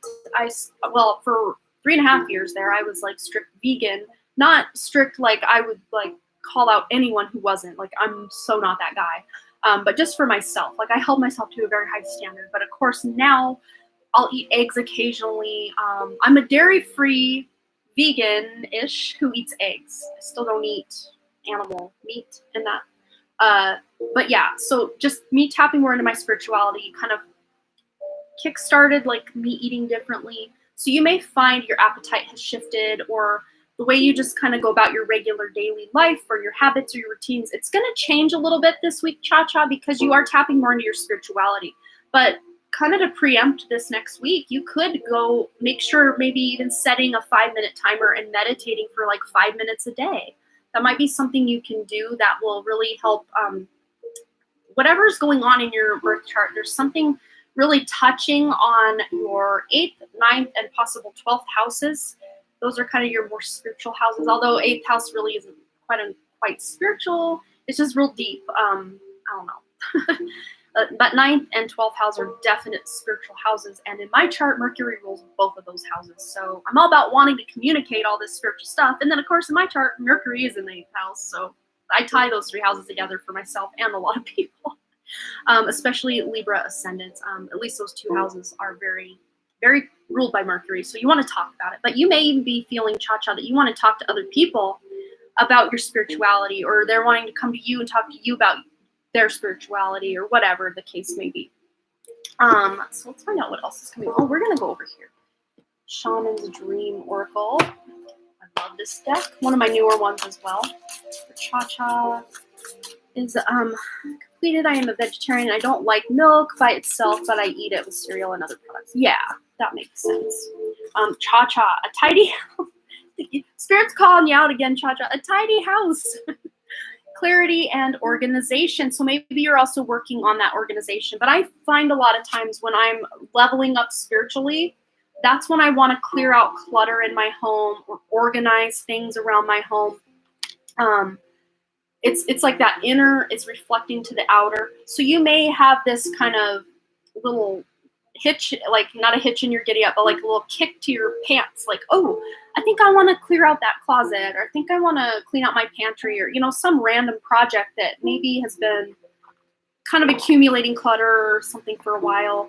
And you're like, I just want to clean that out and refresh it. And it could be like a pantry or refrigerator, because we were talking about food. So maybe it's in your kitchen. There's something going on in your kitchen that maybe is a little cluttered, or you would feel a clearer mind if you kind of clear out that area, or get rid of the clutter, or if there's a lot of mail or something. Crap, I am working on cleaning my home and getting ready for landlord inspection. She's coming anytime after the 5th. Okay, so this is just saying you have that. Not only are you getting more clarity and organization, but you actually have the help of spirit. So you can even call on your guides, angels, crossover, loved ones, your own higher self, God or source themselves, however you resonate, for help. Ask them for help. Ask them to almost, it's like spirit showing me Cinderella with those mice that help make the dress and clean and do all the stuff. Almost like asking spirit. Spirit's almost acting as those little mice in Cinderella to like help you. Or maybe there's even a friend or a family member that you can say, hey, could you come help me? And then I'll help you, kind of trading services that way. That might help you not feel so overwhelmed, but there's help. Spirit's showing me there is help. You don't have to do all this by yourself. I don't know if you live with someone that's kind of helping you figure this out or what's going on. I think we all wish we had those mice. I've got 2 boys that it's like a tornado, or it's like when they get home from school, they drop their shoes, then they drop their jacket, then they drop their backpack, then they drop their lunch bag, and it's like a little trail right out to the backyard so they can go play with the neighbor boy. It's like, who's going to be cleaning this up? Not mom. Yeah, I kind of sometimes wish I had mice. Not the mice that we do have once in a while that come in from our little area in the garden. They'll come in the house. And I've connected with the couple mice we had in the winter. Of course, I didn't want to kick them out in the middle of winter with no home. So I just let them do their thing. But then come spring, I'm like, hey, get out. And I haven't seen a mouse in over probably 3 months now. They packed up and went back outside, I think. So yeah, just communicating with spirit, and even people in your life to just see, hey, can you help me out here? But just asking spirit to, if send help, send in some troops, send in some spiritual help.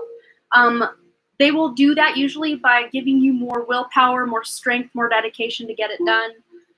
Or even just if you need more time. Time is a weird thing, guys. Your intention and what you ask, you can help speed up time or stretch time out, so that, say you only have 3 days or 4 days to get something accomplished in, and you're like, there's no way I can do it. It's almost like it's like a self-fulfilling prophecy. Like, you won't get it done because you've already told yourself there's no way I can get this done in time.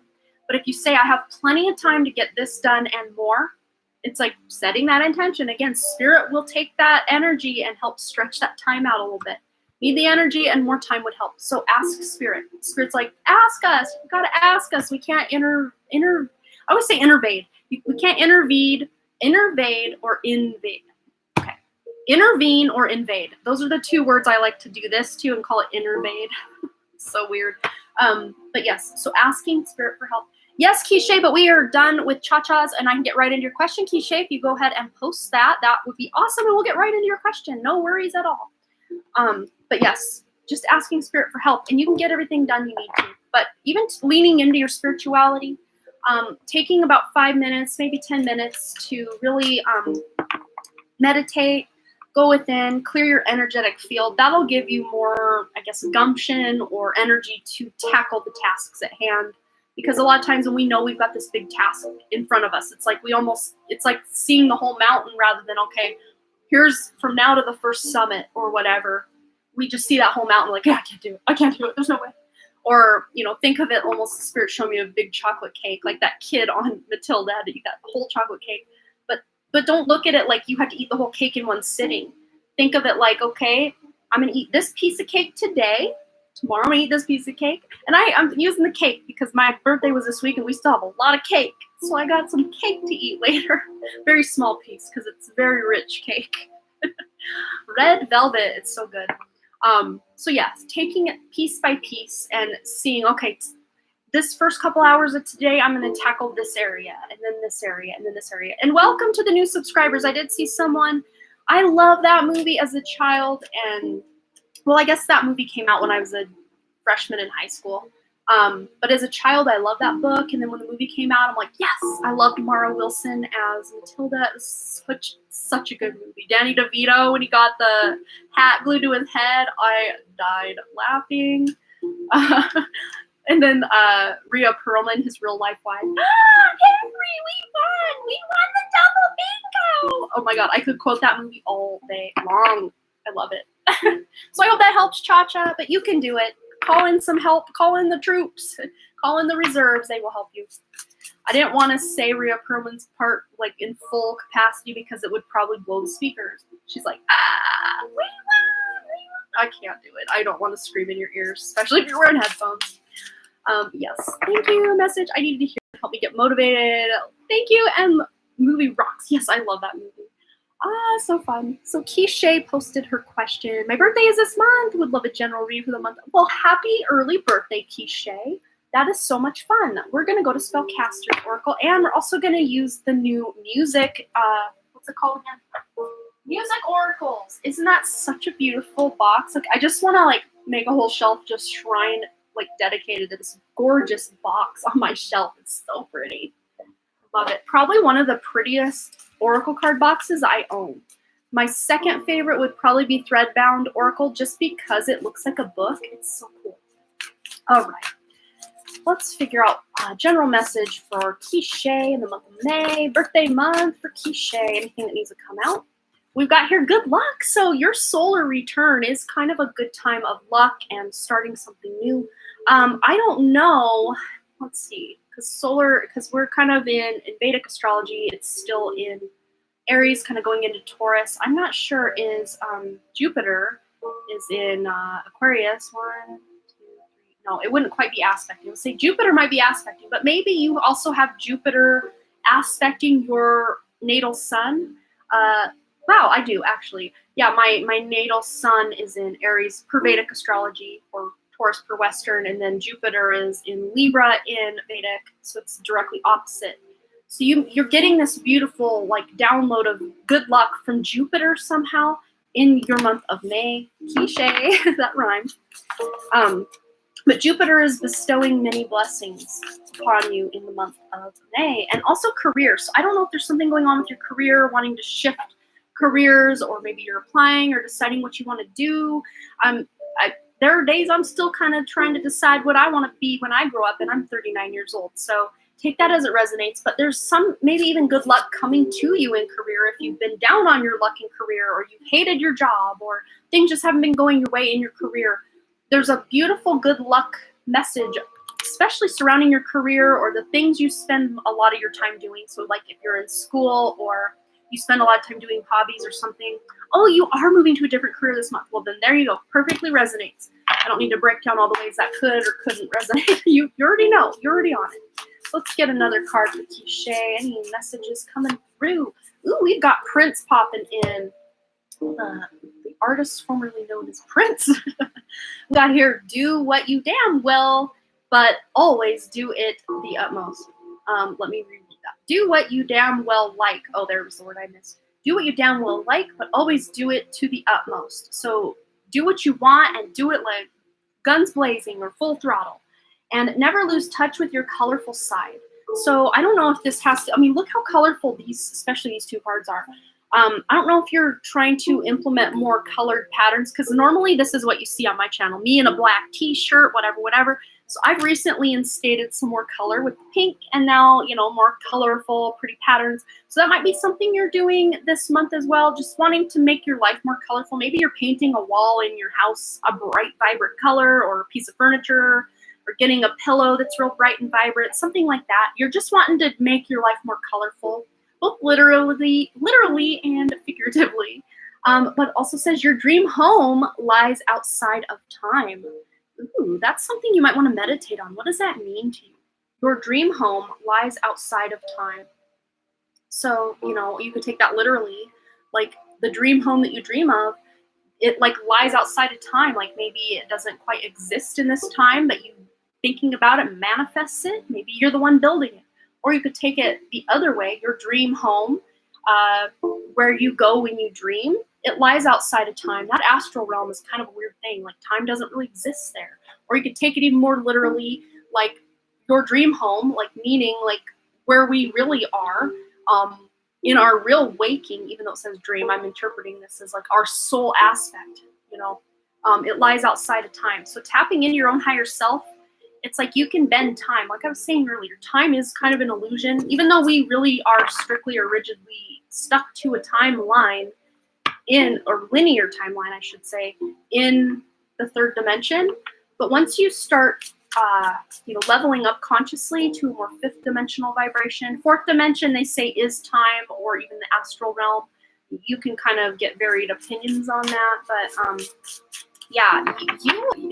they just told me that you are a time bender, Tisha. So it's almost like if you need a lot of time to, like, say you procrastinated on a paper or something for college, or back in high school, and you just stayed up all night completing the paper, but it didn't take you that long. Like, you were like, okay, I'm gonna have to stay up all night and get this paper done, but it literally takes you like an hour, and it's like a really nicely written paper. They're showing me like you can really stretch time or bring time in, like you're a time bender. So take that as it resonates. That might be something to really meditate on and see what other messages you can get from that. That's cool. Oh, you are so welcome. That was a fun one. Happy early birthday again, and some beautiful good luck coming to you, especially in that career. That's awesome. All right. So up next, we've got Jasmine Ridley, and then we're going to do our free question mosh pit. So stand by for our free question mosh pit if you are a new subscriber, or if you're here to get a question answered for free. And for those of you who want a guaranteed question answer today, you can always send a donation. The link for that is either pinned at the top of the chat or linked down in the description box below. All of your lovely donations do go to help my mom, whose house burned down in July of 2019, and she's still living in a little camper trailer, and we're hoping to get her out of that trailer, but again, 2021 vibes. So the prices for building materials have gone up like 300%, I think. So the deck that would have cost you $900 last year now costs you $3,600. So whatever percentage conversion that is. So she's probably not getting anything built this year, but all of your lovely donations have been helping. We bought her a freezer. We bought her a used but awesome sectional couch, very gently used. It was in very beautiful condition. She's bought a curio cabinet and some lamps and stuff from one of my aunts, her aunt, my great aunt. She's put a lot of little things and a couple big things with your donation. So thank you guys so much for all of that. That really helps. And then my brother's going to help build her house. Not him physically building it, but him using his mortgage somehow, some way, refinancing or something like that, or using his home equity, I think that's what it's called, to actually build her a home. So hopefully within the next year or so, that building price will come down. Let's hope. So Jasmine Ridley, you want a love reading. Perfect. Let's go into it. And remind me, dear, are you single or with someone, or is it complicated? Let me kind of know your status so I can get you the best reading for. Usually the energy that you are in will come up regardless, but I like to know what I'm talking about when Spirit's showing me things, because I can interpret things different ways, depending. Single. Okay, perfect. Okay, so love reading for dear Jasmine. Ooh, we got some activity going on. Okay, so this is a reminder to you that it is safe for you to love. Open your heart to give and receive the highest energy of all. So especially if you've had a recent, or not even that recent, breakup where things were really toxic, or just unrequited love situations in your past, whatever resonates for you. This is letting you know the next person coming in, especially if you've really healed and done that inner work and really tapped into that self-love and really done that self-growth, self-love, self-care, self-everything. If you've really done the work on yourself since, and healing and releasing toxic and past relationships, and you've released that and you've healed it and dealt with it and all that, then you're good to go. The next person coming in, there may even be, because Spirit likes to say this once in a while, there may even be one joker kind of coming in trying to play, again, that's very similar to an ex or a couple exes you've had. This is like the universe's one last go or one last attempt to see if you've actually learned the lessons from those past relationships. So use your intuition, your own discretion, and anyone that's coming in. If this is going to be someone for your future or a test from your past coming back to see what's up. So there may be someone between your kind of long-term person and right now. So between now and your long-term person, there may be someone coming in at some point to be like, hey, but they're like a game player or just like an all-out player, someone who just wants to see if you've learned those lessons. I mean, they're not trying to see that, but the universe sent this person to you for that reason. But finances and career, financial issues are a factor in your love life right now. So I'm seeing this almost like you could possibly meet this person at your work, possibly at their work, maybe you work together, however it resonates, because Spirit doesn't always like me to completely hone in on how exactly you're going to meet them, because if you don't meet them in that exact way, you're almost like, well, then this isn't my person, and you push them away, because we kind of put a lot of escape clauses within our quote-unquote soul contracts, or a lot of kind of life-changing or shift points to where, you know, if we aren't present or things kind of gone off the rails a little bit, we're not going to miss an opportunity. Say we maybe had a near miss of meeting the person we were meant to be with. If we didn't put another meeting point and another meeting point, that would have been it. Like, so we give each other in our contracts, we give ourselves, I should say, lots of different ways we could possibly meet someone, or lots of ways our life could branch out and turn out. That's why timelines are constantly shifting by all of the decisions we make or don't make. It shifts the timelines, and we put a lot of potentials in our birth chart. It doesn't mean we're going to live out all of those potentials. Again, they're potentials, they're not guarantees, but there are also guarantees in our chart, like two certain souls that are guaranteed to come together. But again, the potential ways these two destined to be together people will meet could be, you know, you might have 3 different ones put in your birth plan or your birth chart or your whatever. I think you know what I'm saying. But even your finances and career, it's almost like once you really feel like, okay, I'm making good money, I feel really stable and really good about my finances, my budget, my career, that's when this love is coming into your life. So if you are still kind of struggling with all of that, this might just say it's not quite the right time. But again, working on yourself and knowing it's safe for you, and just being very present in the moment to see if there's any joker energy coming in to try to play. Because I do see one kind of joker just trying to see, they're not seeing this on a conscious level, but like Spirit's sending this person into your life to see if you've learned from the past relationship, especially your most recent long-term relationship. Spirit's showing me it might have been a really difficult breakup, or just a lot of weird energy between the two of you that maybe you're still kind of working out. And Spirit's sending this new kind of person in just to see, hey, have you really healed that? But there is going to be someone actually really well suited for you after this kind of player energy. But Spirit's almost showing me steps you take now, you could almost avoid this kind of player person coming in. So the next person you meet, don't just assume, oh, you're a player, get away from me. Really use your intuition, really feel into it, because you could totally trip the system and totally avoid that kind of player energy right out of the gate, just depending on all that love and work you're doing on yourself. So I hope that resonated, but there is definitely a soulmate type of connection wanting to come in either right after that player or right next, if you can kind of get that player out of your game, so to speak. So I hope that resonated, Jasmine. But just self-love, self-care, all of that, you're going to do well and attract someone who actually deserves your beautiful energy. So I hope that resonated for you.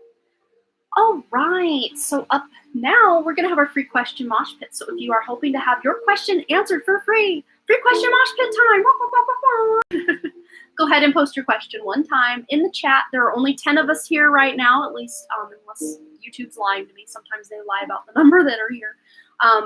But only have to post your question once, because there's only 10 of us. It shouldn't be too crazy as far as the chat moving all over the place. So post your question one time, and my guides and angels will help me intuitively select one of your questions. And in the meantime, I'm going to be drinking some more water. I'll give you guys a minute to populate the list. Spirit's already telling me I need to use this tarot deck for whichever question is selected. I'm not looking over here because that's where your chat is.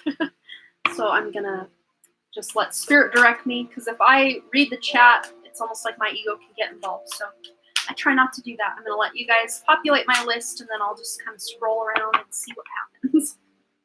So if you're just now joining us, now is the time to ask a free question. We will have random free question mosh pits, as I like to call them.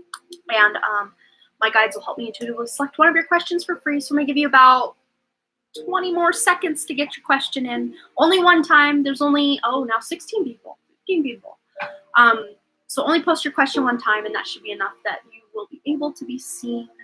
Spirit will see you. Spirit knows who needs their question answered. They know. Okay, 10 more seconds, 10 more seconds, 9, 8. Okay, I'm not going to do that.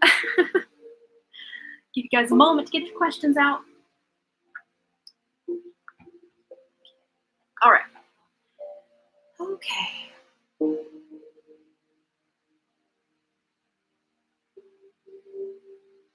All right, Vicky Downey, we're coming into your question. That's where we went. First one I read, first one we're going with. Anything Spirit wants Vicky to know right now. Anything at all. Spirit, my nose itches. I think that's a sign of good luck. When your nose itches, it's a sign of good luck. So something's actually going to work out. Let me swallow that, yucky. Sorry, I got like a phlegmy throat from talking.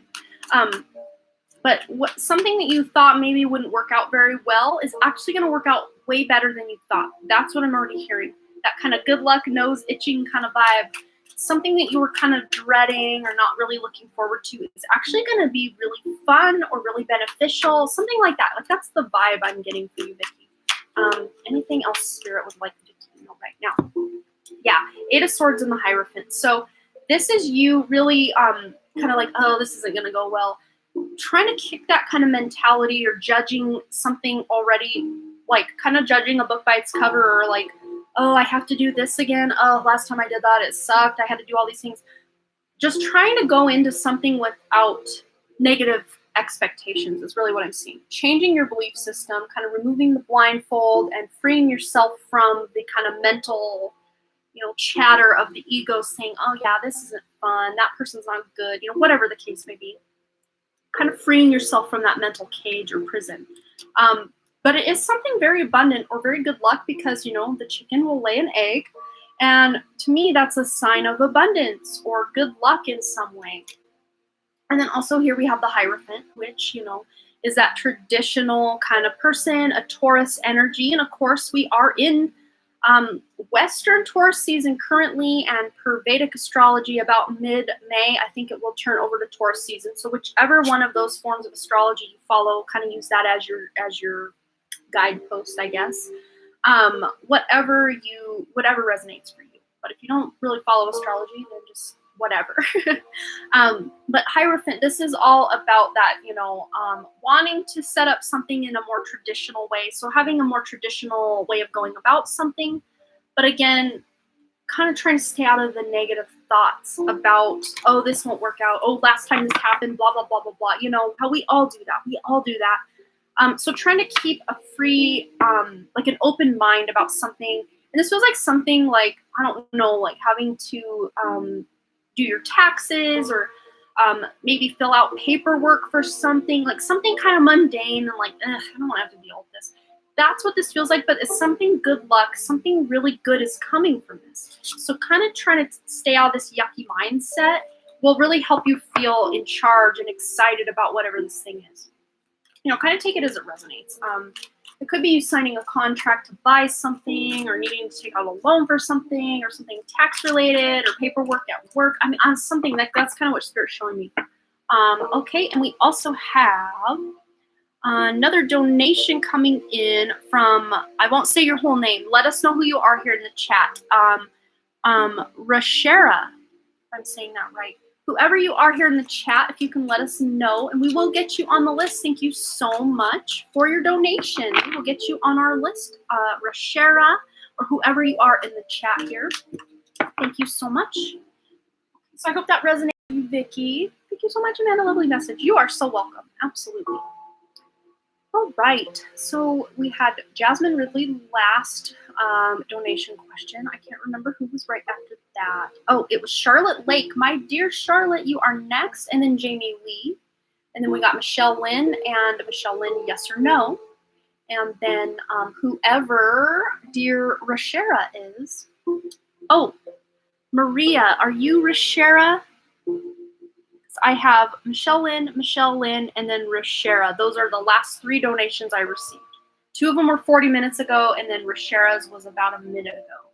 But I can always, if you're not Rashera, I can always go into PayPal. Sometimes they don't notify me, so I will go in and look just to make sure. Oh, I got 333. Oh, that's so cool. Yeah, I've been seeing those triple digits all over the place lately. I hit my subscribers on my main channel. I actually took a screenshot of it when it was 11. It was 511.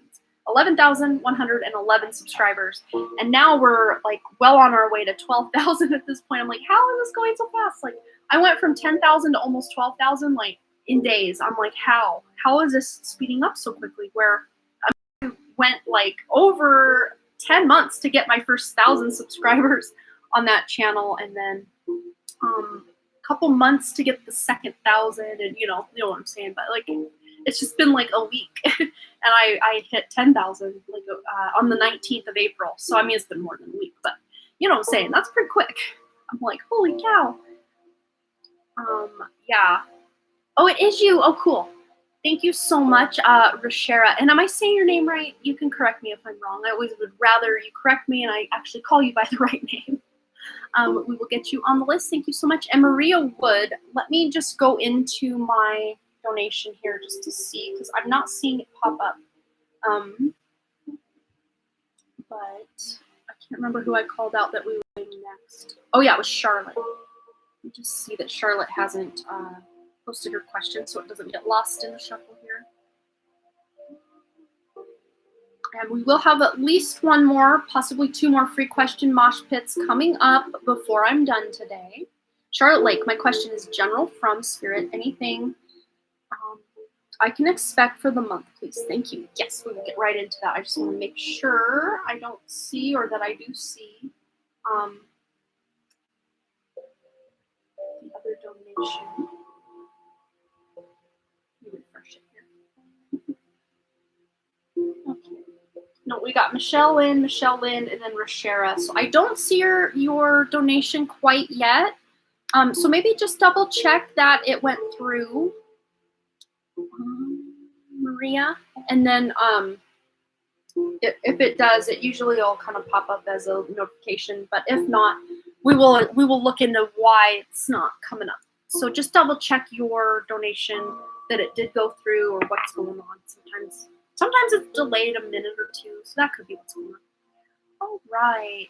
So Charlotte, reread your question so we get it right. So general from Spirit. Anything I can expect for the month, please? And thank you. We're going to Sacred Traveler.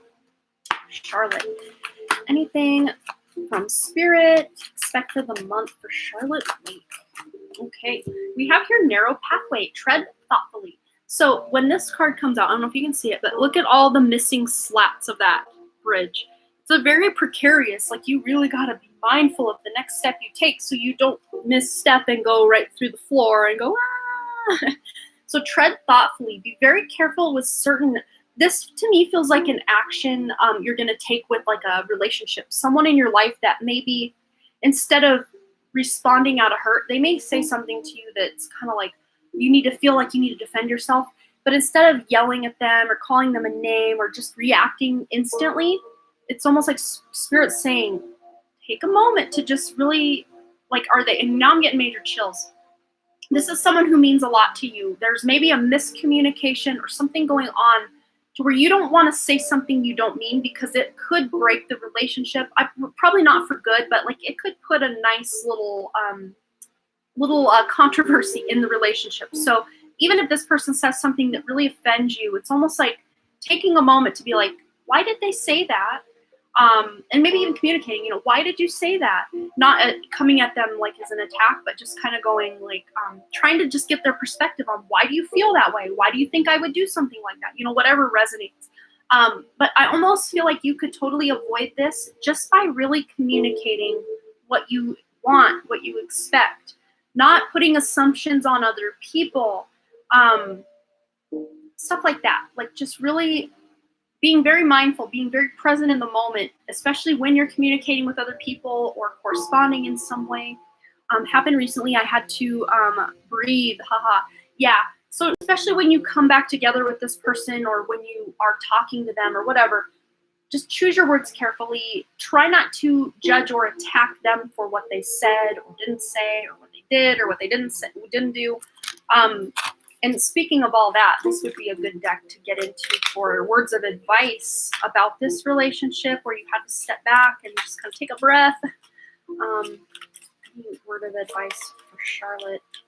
The Spirit's highlighting this because I think this is a very important person in your life, and that's why this is being highlighted, because this person's meant to be in your life, I feel. But of course, if their energy is really toxic or just too intense for you right now, you have every right to step away. And using your own judgment. If this is someone you feel like you want to cut out of your life, of course, use your own judgment. But we have here, don't make assumptions. Let your life be transformed. When you stop making assumptions, your words become impeccable and your life is completely transformed. Magic just happens in your life. What you need comes to you easily because Spirit moves freely through you. And we also have be impeccable with your word. Create a beautiful dream. Your word can create the most beautiful dream, or your word can destroy everything around you. Like I was saying, be real mindful about what you're saying to this person. Impeccability of the word only creates beauty, love, and heaven on earth. It's my dad. I live in the UK. He lives in Michigan. Okay. So yeah, it's probably easy for you not to be around him if you're that distant, like geographically from him. But just even if you call him or email or text or whatever the case may be, or vice versa, just really choosing your words wisely, like especially if this is coming to a disagreement over worldviews or opinions. Sometimes you just gotta let, agree to disagree kind of energy, rather than try to prove yourself right or allow your dad to prove himself right kind of vibe. I told him I've joined a medium circle. Oh, and he probably didn't like that so much or something.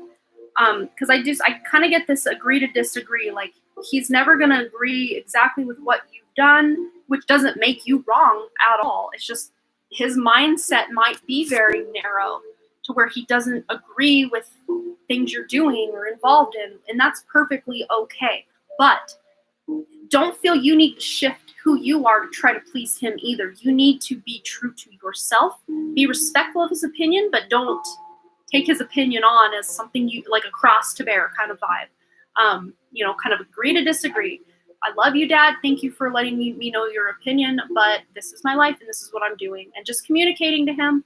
And I think he'll come to accept that you are who you are, and that's that. And, you do the thing I don't agree with, but I love you anyway kind of vibe. Like, that's, I think a lot of families, a lot of people are in that boat as far as religion, politics, just worldviews. I mean, we are very divided, not just as a nation of the United States, but like as a world. Like, there are, even in the same family, there can be very widely or absolute opposite kind of opinions on something, and that's okay.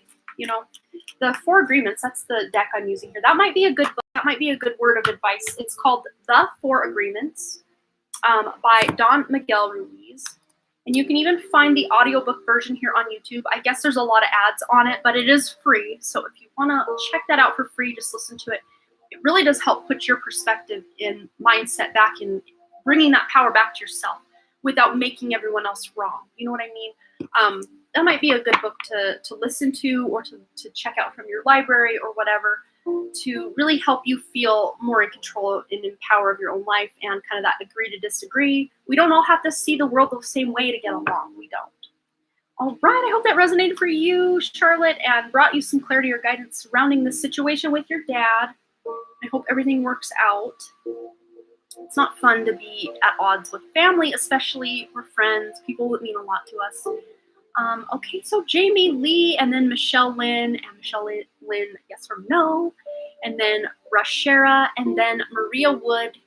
I still don't see Maria Wood donation come through, but maybe check that out, Maria. I'll just double check here that it didn't come through as I'm talking.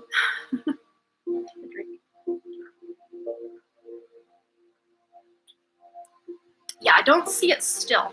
So I don't know what that could be. But we still have time till your question, so we can see if that figures itself out between now and then. Who knows?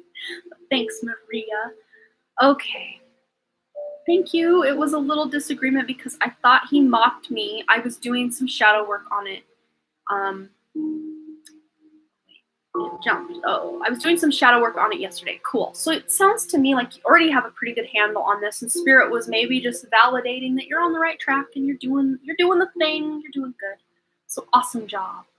All right. So dear Jamie Lee, you are next, and then Michelle Lynn, your questions are right after that. Move this armrest down. Now I don't feel so trapped here in my chair. I feel like Dr. Evil in this chair. It's so executive. Remember Dr. Evil from the Austin Powers movies? $1 million. Oh man, that's fun. All right. You're so welcome, Charlotte Lake. Thanks again for your lovely donation as well. I'm going to take some a quick minute, maybe some chapstick. My pendulums are attacking me. Okay. There, that's so much better.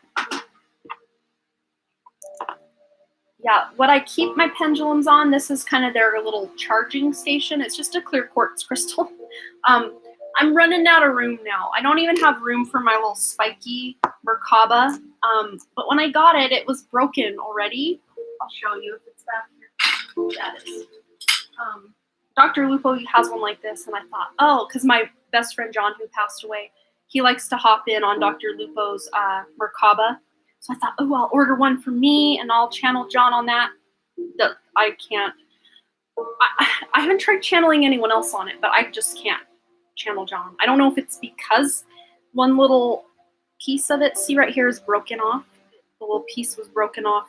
They had glued it back on before they sent it, and then it was still glued on, but just barely. I like took it out of the package and did a couple, tests with it, and went like this, just barely, just like this on my own palm, not even on a table, but just on my palm, and it broke off. I was like, well, but I'm like, there must be a message there for me, or I don't know, maybe I'm not meant to use it, but maybe I'm just meant to use it slightly broken. I don't know.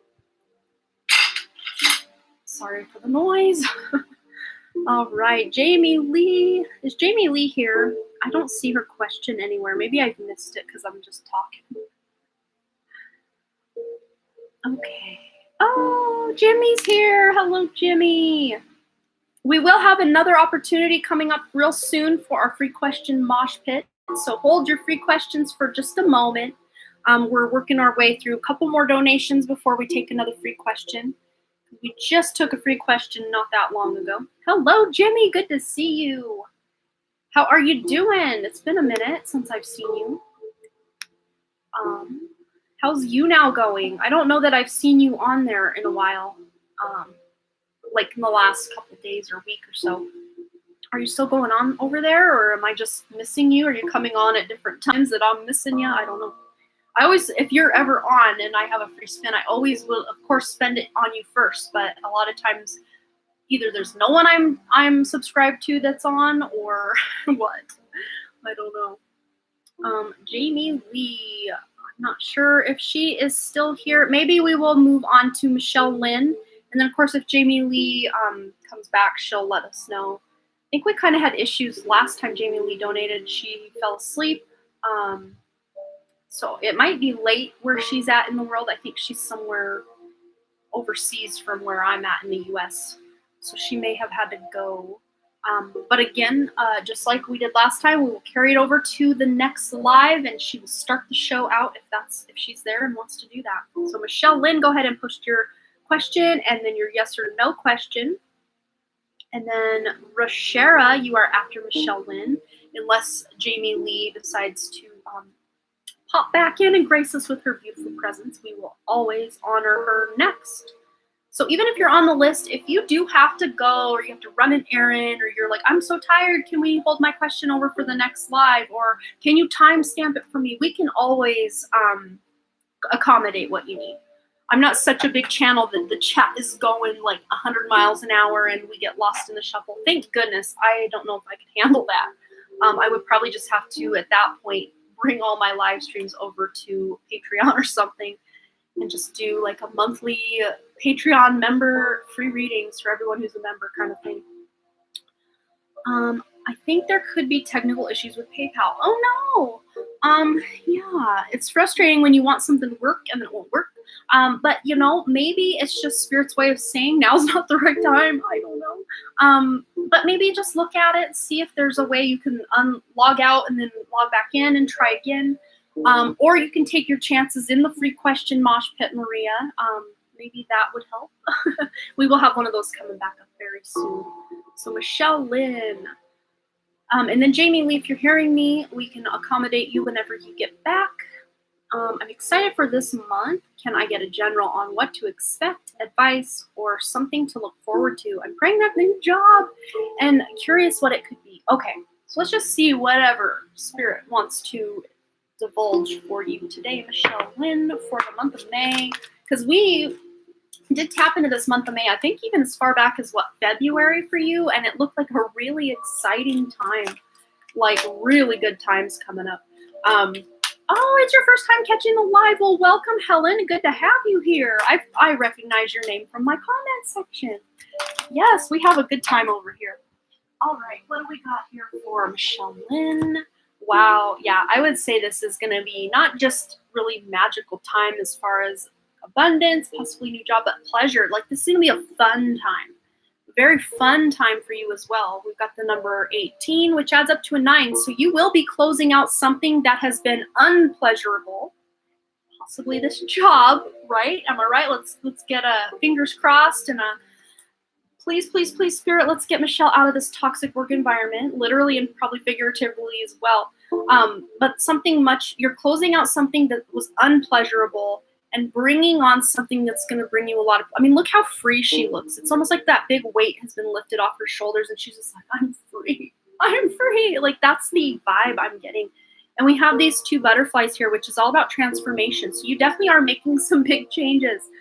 Yes, Ethan is sending some prayers for you. I know I am. Let's get Michelle just gorgeous energy coming in this month to get her out of that job so she can clear up these health issues and just the stress. It's just not a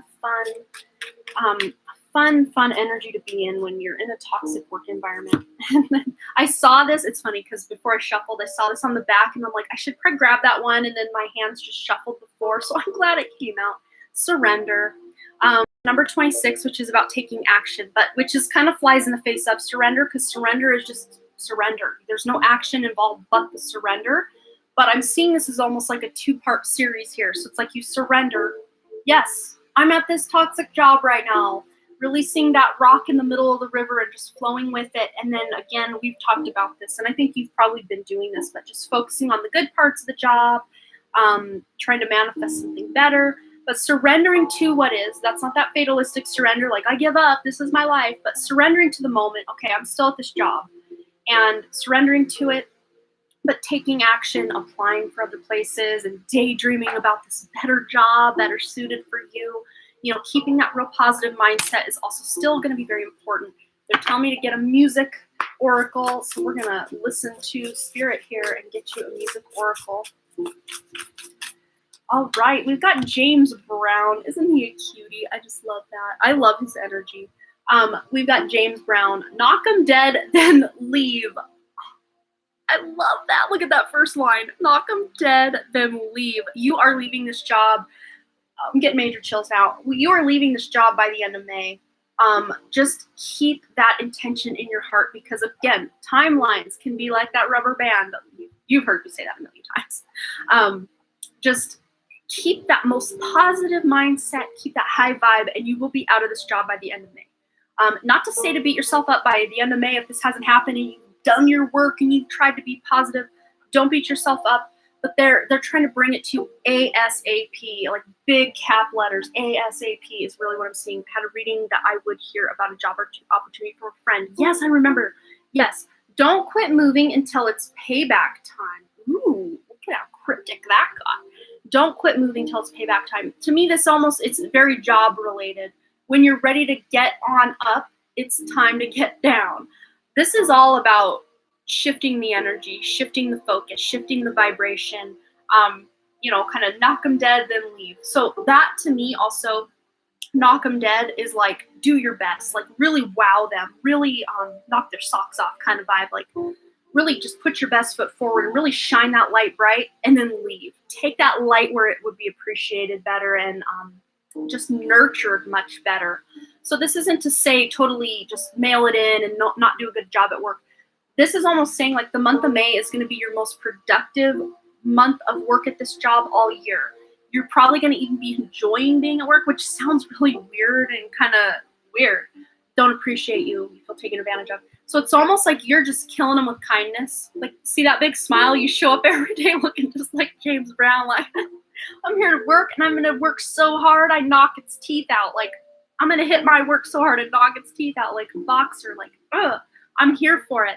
I'm going to just, this smile, you may have to screenshot this and just put it on your phone as a picture, because anytime you're just mad and just, like this is what James Brown, he'd be so mad at them. He'd just be like, hey, whatever. And I'm sure you do always do your best. I can totally pick that up with you. But it's almost like your best becomes even better, and they have no choice but to see and appreciate how good you've done. And even if it falls on deaf ears, so to speak, the customer appreciates. I'm not sure what type of line of work you're in, but the customer appreciates it, or whoever it is you're there offering the service for, they appreciate it. I think that you do have other coworkers that do appreciate it. Probably someone you get along with that really appreciates you. You appreciate them. Kind of an interchange of energy that's someone that's good. But yeah, I can pick up this energy also of other people that just don't. But it's not anything about you. It's just them. Kind of like at Get to Lecker Ray, manager Dairy Queen, 13 years. Oh, cool. That's a cool job. I dreamed of working at Dairy Queen, and I never applied, which is like, cool, got to take action, Amanda.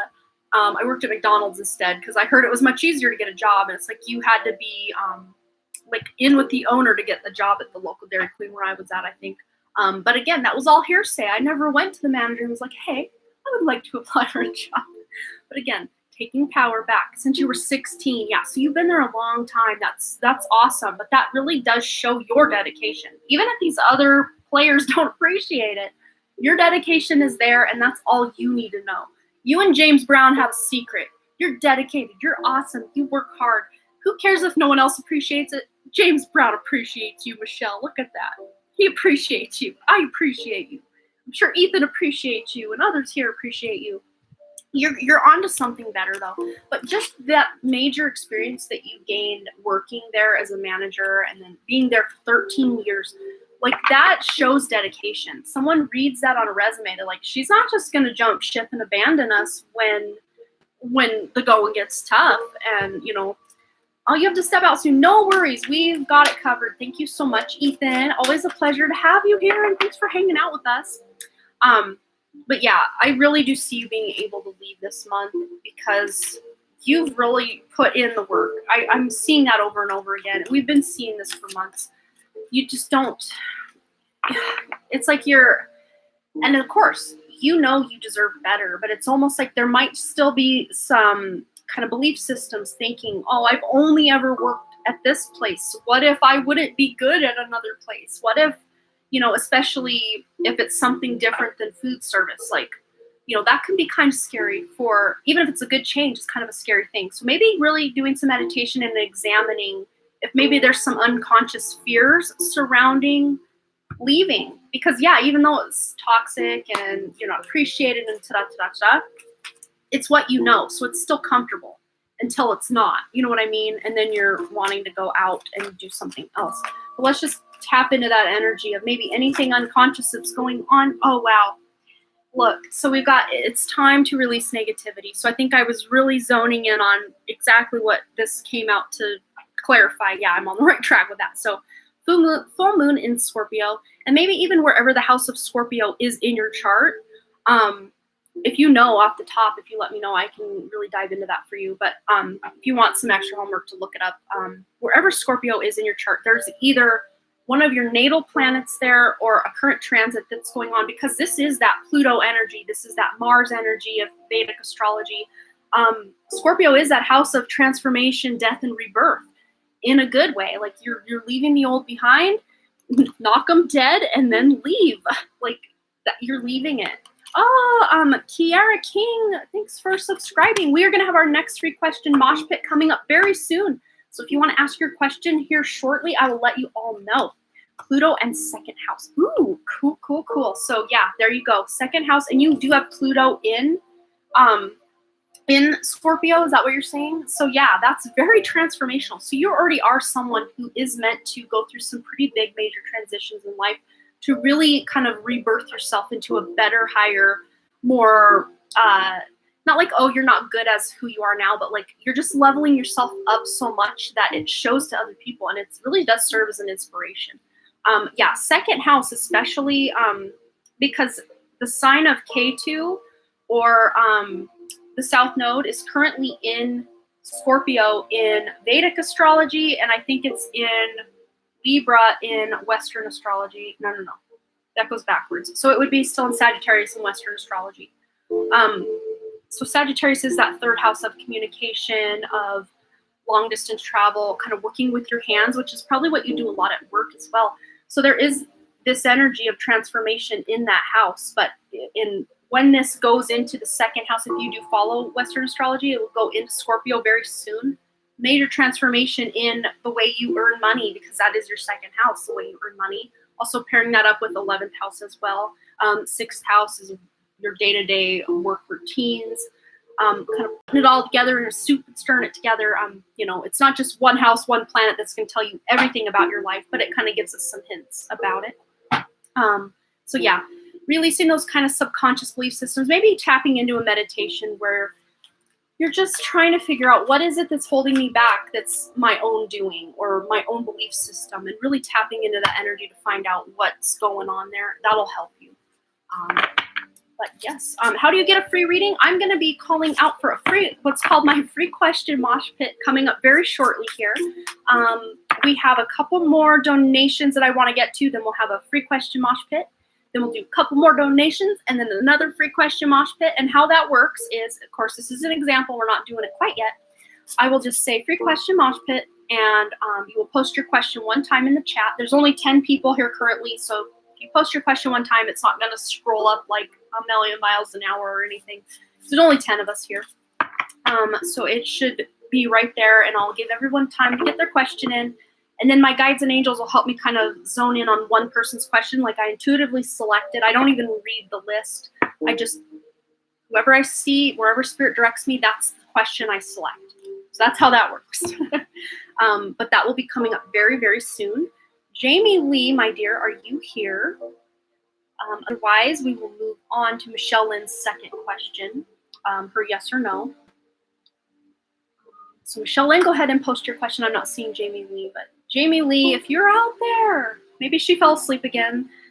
We will keep her on our holdover list if she doesn't show back up today. But then after Michelle Lynn's yes or no, we've got Rashera Larkins, and then Maria Wood possibly if we figured that out.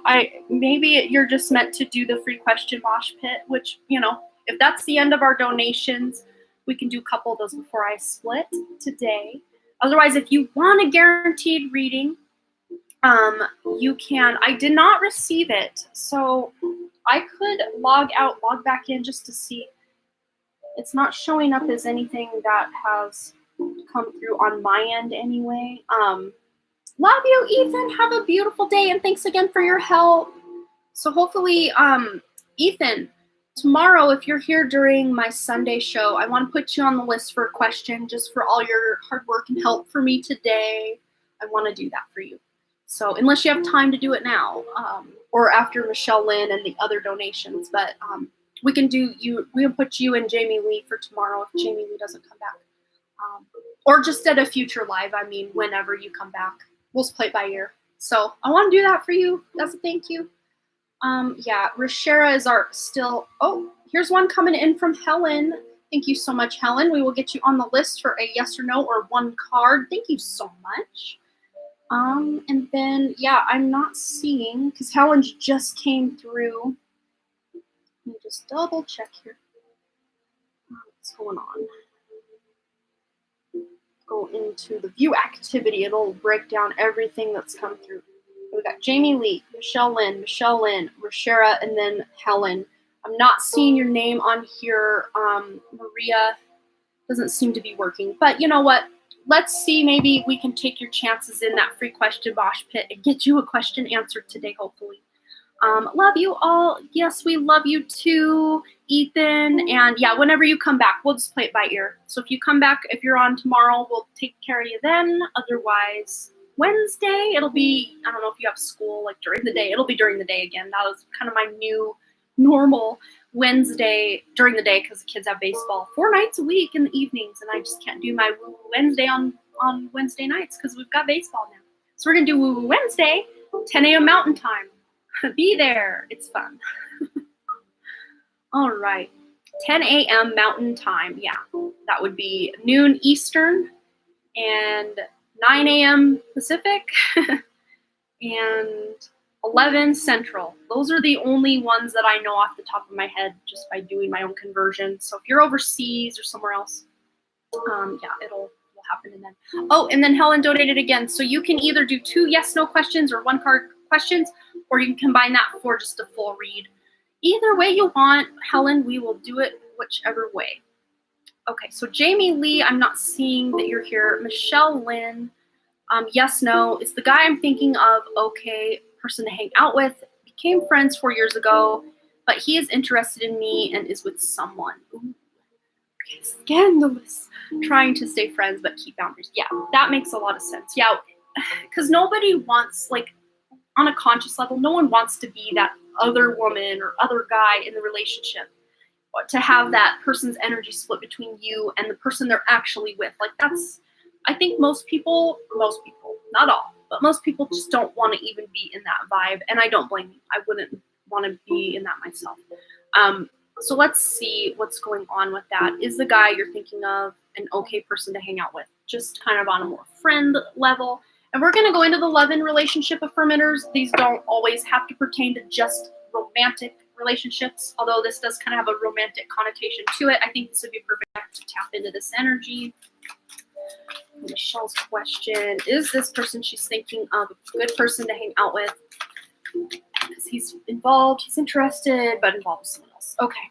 We have cleansing here. So feeling bogged down by the weight of 1,000 thoughts, feelings, boxes of mystery objects lurking in your closets. Consider this a prescription to clean house. So I think you clearing yourself of his energy, not to say, I shun you and you're out of my life forever. But I'm just seeing even just like you and him hanging out one-on-one probably wouldn't be a good idea because I think he's got, kind of wants to have his cake and eat it too. Ooh, cake. I have cake in my fridge. I'm going to have a piece when I'm done. Sorry, it was my birthday earlier this week. I got cake on the brain. But they're showing me almost like you having this, he has his cake, which is his girlfriend, and then he wants to eat the cake too, which would be, you know, that, I never really understood that. It's like, I don't need to have the cake if I can just eat it. Like how, I never understood that.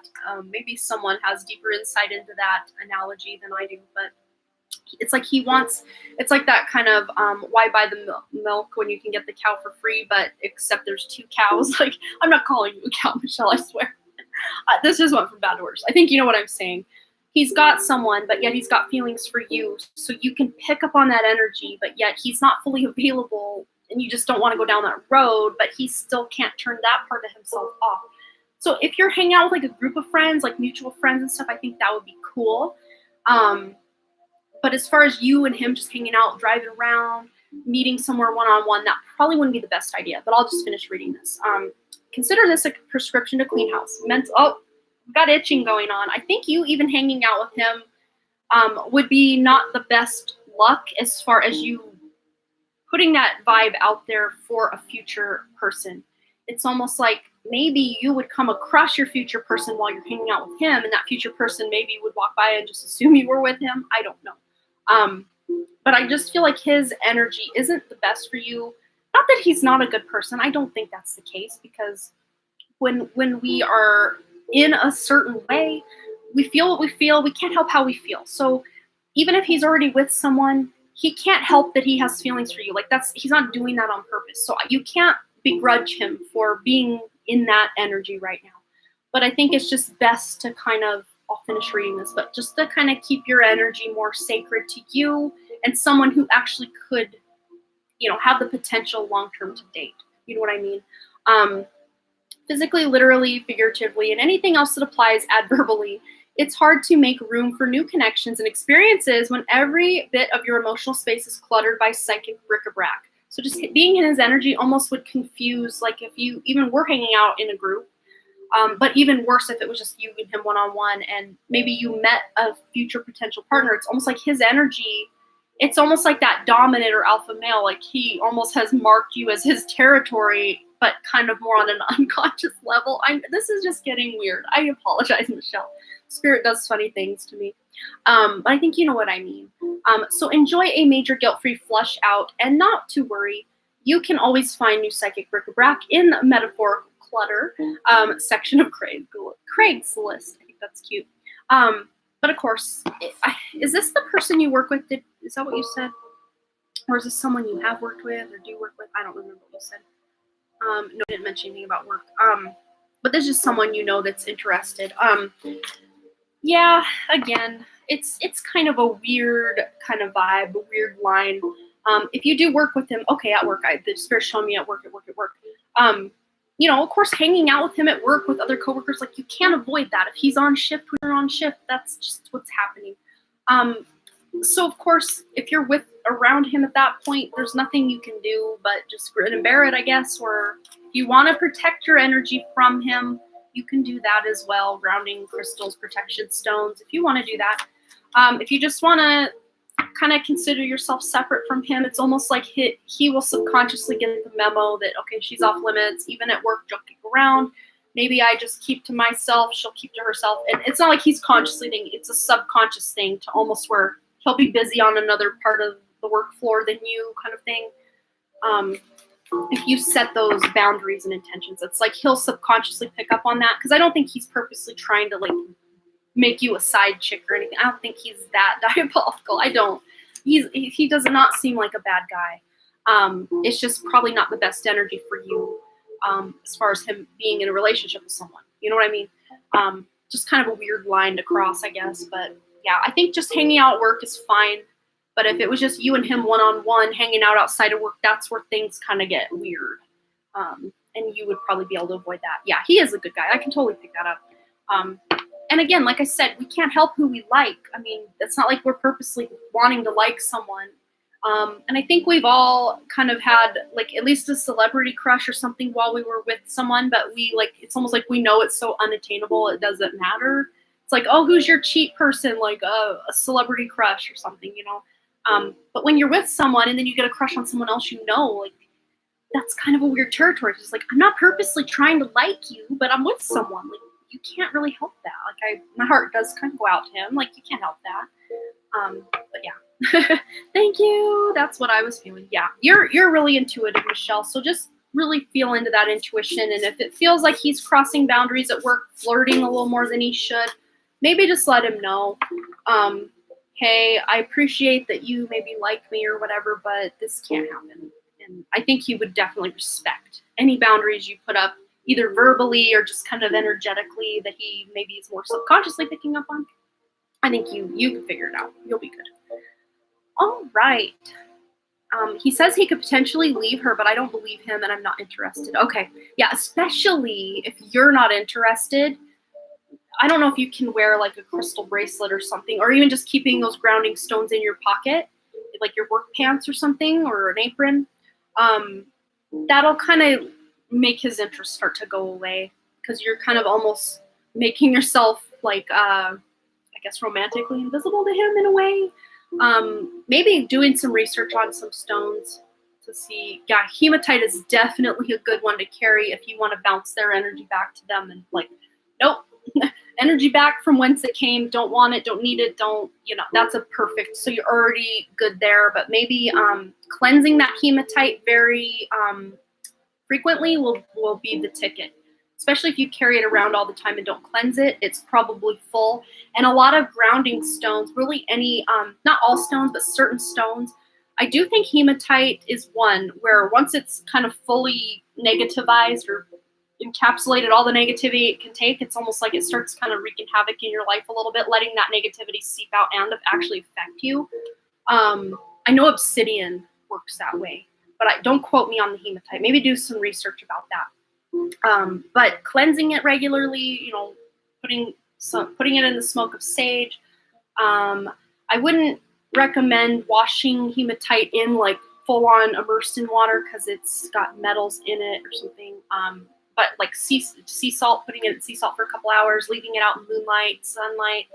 You use your own, maybe even going Google, how do I cleanse my hematite, and doing that. I did actually recently look that up, so I should know. I know it doesn't like water, at least. I mean, you can probably wet a wash rag and some soap and kind of wash it down and then dry it off like that, but I wouldn't just plop it in a bowl of water or anything. Yes. Okay. Yeah, Palo Santo works well as well. And really, you could go out and dry some dandelion weeds. I use that term very loosely. Dandelions are awesome. But you could, just your intention alone could clear it. So burning some dried dandelion and then letting the smoke hit it could still, you know, putting your intentions are everything. So whatever you intend to use to cleanse, use your own intuition. But Palo Santo would be a great choice. Absolutely. All right. So, Jamie Lee, are you still here? Otherwise, Rashera, you are next. And yeah, Maria, I don't know that it's come up, but Helen, you are on my list. Helen had mentioned something. How do I donate? How do I get a reading? Okay. I'm sorry I didn't answer that for you, but it looks like you figured it out because you did send 2 donations. Thank you so much. How to do 2 5s. No worries, no worries. Full read for you. And thank you so much for the birthday wishes as well, Helen. I appreciate that. So I will get you as a full read on my list here. So on hold, Jamie Lee. And Maria, we will see if Spirit wants to select you for a free question mosh pit as well. Thank you so much for the birthday wishes. Thank you. So Helen, London. Full read on that. Okay, so hold over Jamie Lee if she comes back, but I think she's like at least 12 or more hours with me. I don't know. She may be sleeping at this point. But divine timing's at play. I don't know if you saw my other question. I just asked, is there any other way to send money? Currently, there isn't. I used to have this channel over on my main channel, but it was really hurting my algorithm with my main content of my pick of cards and my intuition exercises, so I had to move this over. And because I don't have 1,000 subscribers and have been cleared for the AdSense on this channel, I don't have the capacity to take Super Chat over here yet. But when we hit 1,000, that will be opened again. And I don't have Cash App or Venmo or any of those yet. They're kind of on my long to-do list to look into that. But I've heard from a couple people, don't get Cash App, it's easily hacked. And I don't know what to think. I might have to go within and do some meditation and figure out at least one other option, because not everybody has PayPal. I do understand that. But yes, we can at least maybe try to take chances in that free question mosh pit for you. Yeah, and you're so welcome, Michelle Lynn, absolutely. So Rashera, you are next, my friend. This is our running list. Hello, Amanda, what can I expect in the near future? Perfect, let's go in. We're going to the Dream Angels and the Angel Answers. No. Angel Prayers, that's what that's called. All right, so not Angel Answers, Dream Angels, that's what this one's called. Okay, for Rashera, Larkin, what can Rashera expect in the near future? Spirit, anything that, whoa, that's a lot that wants to come through. But they're saying to take this one, and then to reshuffle, and if any of these come out, we'll take those as well. Okay. Anything for Rashera? Anything that needs to come out for the near future for Rashera? Okay. Ooh, cool. So, this is all really good stuff, but I want to actually grab one of these to really round it out. Ooh. For Rashera in the near future. Okay, cool. So we have here, we've got daydream, imagination, allow your mind to wander, and quiet time. We've got spring, awaken, projects, and renewal. So that's kind of dueling energy because it's like awaken and kind of quiet. So it's up and it's down. It's up and it's down. So this is like balancing being action oriented and taking time to rest and relax. That's the information I'm getting for that. So imagination, allowing your mind to wander and having quiet time is very important to be able to fuel any projects that you are trying to create, or career directions you're trying to go, or just like if you're trying to clear clutter around your home, or anything that really requires you to take action in your life. Being able to balance work and play, work and rest, work, play, and rest, the trifecta, really balancing out your energy is really going to help fuel you, especially if you're trying to do a lot of spiritual stuff. You're going to need to make sure you're taking a lot of time to just be and relax and rest and rejuvenate, because it looks to me here like there are some psychic abilities coming online.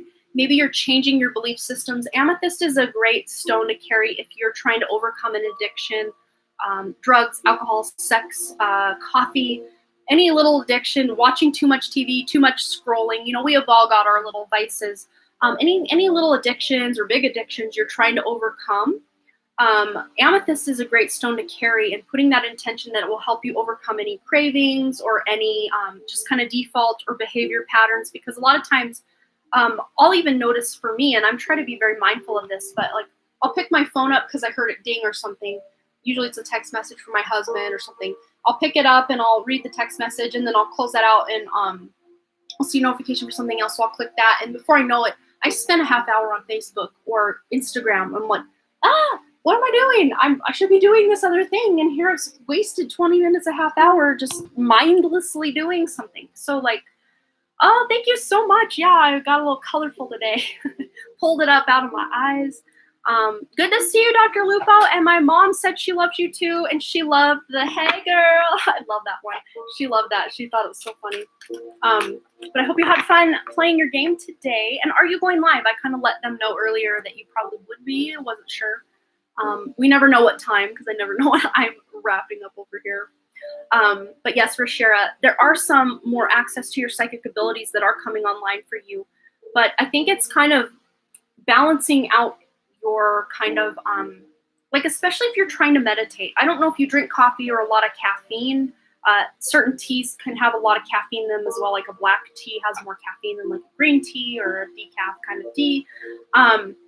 But if you're really wanting to meditate or get connected, coffee is probably not the best thing to drink right before doing so. Or, you know, there's something basically with this energy here that Spirit really wants you to balance out something you're doing, because it might be hindering your spiritual growth or more of your psychic abilities coming online, something like that. And then there's kind of a secondary message that I love so much. Honor your beauty, Archangel Jophiel. Thank you, Jophiel, for helping me discover my inner and outer beauty. So this is a major self-love card. So especially if you're really hard on yourself or like to beat yourself up, and no one likes to beat themselves up. I will rephrase that. If you do beat yourself up, like, I should have done that better. Why am I so ugly? Like, you know, the things I've told myself plenty of times in this world. I'm getting better at it. We all are. We're all trying. But just loving yourself, maybe even doing a very similar hand movement and just, really feeling that heart chakra, higher heart chakra. Just really feeling into that heart space and allowing that unconditional love to flow in from your higher self, from source, from your guides and angels. That'll really help fuel you and help balance out all this stuff. Because I do see there is this really fun or exciting project, something you're wanting to work on, but it's going to need you to actually take time out to rest, to be able to have that fuel and energy to make this thing happen. Okay, Rashira, but this is beautiful energy. There's nothing coming up that I can see in the near future for you that you really need to worry about. It's just maybe balancing out those things so it doesn't lead to burnout. Taking too much action will lead to burnout, or resting too much will make you feel like, oh, I'm not doing enough, and then you'll start beating yourself up. So really balancing the work, play, and rest trifecta, really balancing that out is really going to help you. And then also doing self-love, self-care rituals, whatever that means to you. Could be soaking in the bath, grounding out in nature, you're a tea drinker, okay.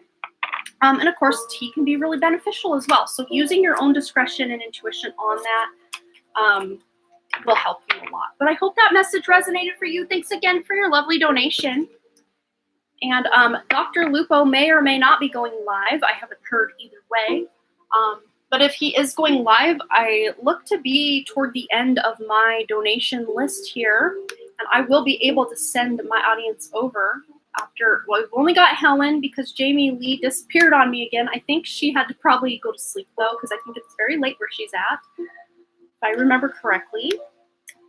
So Helen, my dear, go ahead and post your question.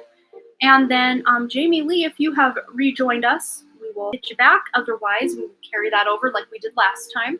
Probably not. We kind of want to chill. Totally don't blame you. I'm going to do the same when I pop off of here today. But I am going to do one more free question mosh pit for everyone who's waited this long. We will take care of one more free question for you all. And if you are intuitively selected for a free question, I always like to say, go ahead and pay it forward out there in the world. Even if you're just holding the door open for a stranger or smiling at someone or calling your mom and telling her you love her, these are all good ways to pay it forward. So yeah, good energy exchange. It doesn't always have to be with me, but just exchange that beautiful energy out in the world somewhere. That's all I ask. All right, so dear Helen, we're getting her question going, and then Jamie Lee, if she decides to come back. Otherwise, after Helen's question, we will take one more free question, mosh pit question, and then I will sign off. And see you guys tomorrow. I will be live again here tomorrow for 1 hour only, and I'm not like totally strict about that, but I'm taking the rest of the day off tomorrow. I don't have my writing group. So if we have to bleed that into 2 hours, I will do that. But it's kind of my more rapid fire question. And tomorrow's donation amount is only $5 because the readings are much quicker and you get less information because I'm trying to speed it up. If you want a more in-depth reading, you come to the Saturday or Wednesday show. The minimum donation for tomorrow's questions is $5 rather than $10, like you see today. Everything makes sense. Thank you so much. You're so welcome. Thanks again for hanging out here with us today, Rashera, and it's lovely to see you. Okay, so we've got Charlotte coming in with a yes, no, or one card read donation as well. I will put you on the list. So Helen, my dear, go ahead and post your question. And we will do one more free question mosh pit and wrap this up. But you will do tomorrow. Cool. So Dr. Lupo, Dr. Taryn P. Lupo here in the chat will be live tomorrow doing crystal tarot or lithomancy. If you have not checked out what lithomancy is, you need to go over there and subscribe, hit the notification, because he is like the one reader I go to for everything I need to know. The board won't always tell you what you want to know, but it always tells you what you need to know. And of course, if you have a specific yes-no question, he's always got all his many awesome pendulums to really tap into that energy. And once in a great while, you'll even have spirit hop in on that pendulum and want to give messages. So he's like becoming a medium or a channel just by putting that intention out to the universe that he wants to connect. He's becoming or stepping more into his kind of mediumship abilities. It's really cool to see. You did leave it too late to get a yes, no. No, you're good to go. We will totally take care of you before I go today. Absolutely. So we will do your question here, Charlotte, right after Helen. And you can go ahead and post that here in just a moment. So Helen wants to know, what do the spirits have to tell me? Let's find out for Helen. All right, what do the spirits have to say for Helen? Anything that needs to come through for dear Helen London? We've got here tender embrace with the number 22 and those lovely elephants there. And elephants are an animal or a being or consciousness of such great wisdom.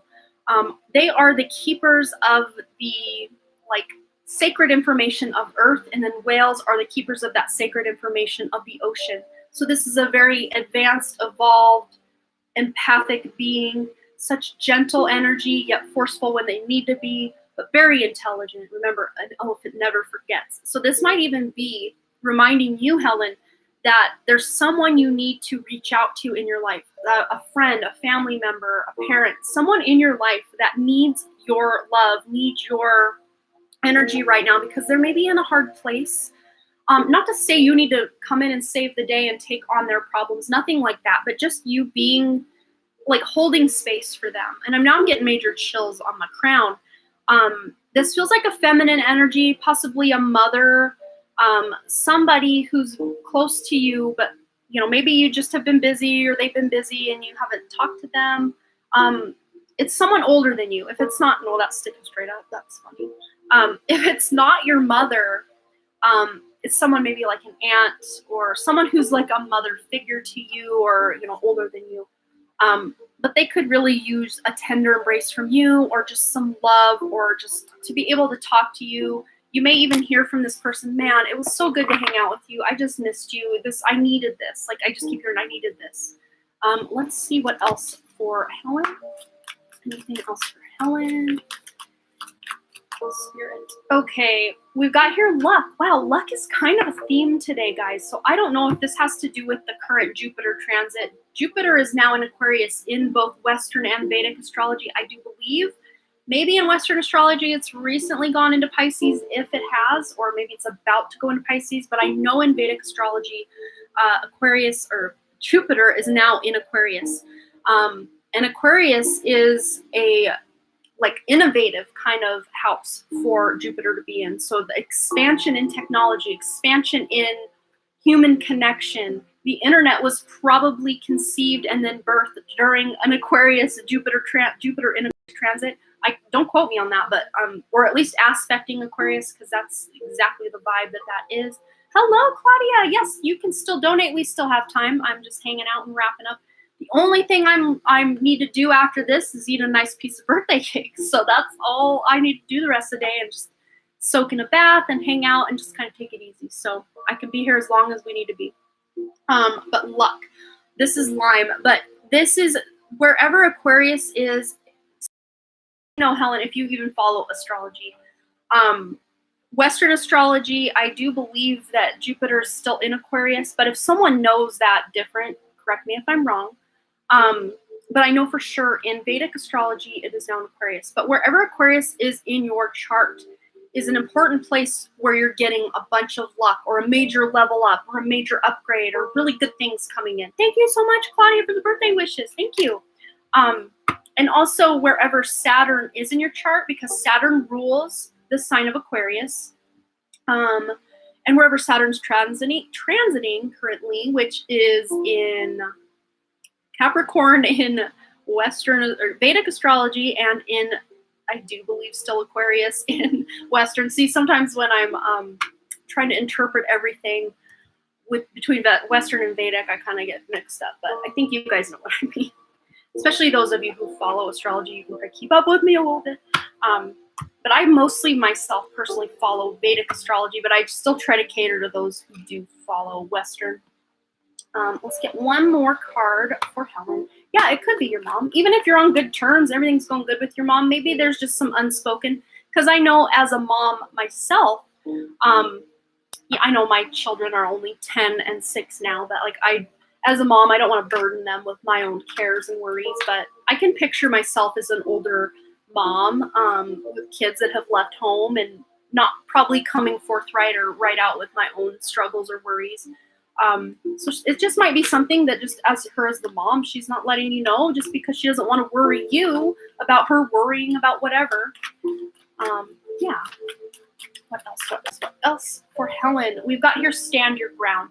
So there may even be a conversation or something where you're called to kind of all that blue there. That's that throat chakra area. Speaking your truth or standing up for yourself, standing your ground in some area. This could be at work. This could be even online or with someone trying to step on your toes in some area. I don't know. This could even be your mom. I don't really get that vibe from her that she would do that. Maybe she would try to say, oh no, I'm fine. And then you stand your ground like, no, mom, is there anything I can help you with? Are you okay? Just using your own intuition. If you think your mom's fine and she says she's fine, then don't push it. I'm sure everything's fine. But just energetically, you can even just close your eyes and send your mom some love. Thank you so much, Claudia. I will put you on my list. Thank you for letting me know. But yeah, just letting your mom know that you're here for her if she needs anything, or anyone of your friends or whatever, however it resonates. Charlotte Lake, I had you on my other list and I forgot to copy it, the list I posted. So let me put you back on here. Yes, no, one card, and then Claudia. That's what we've got currently, and I think that's probably about all I'll have time for today. But if you desperately need a guaranteed reading, go ahead and donate for that. Otherwise, I will do one more free question mosh pit for all of you, hoping to get a free question answered. But I hope that resonated for you, Helen, and thanks again for your lovely donation.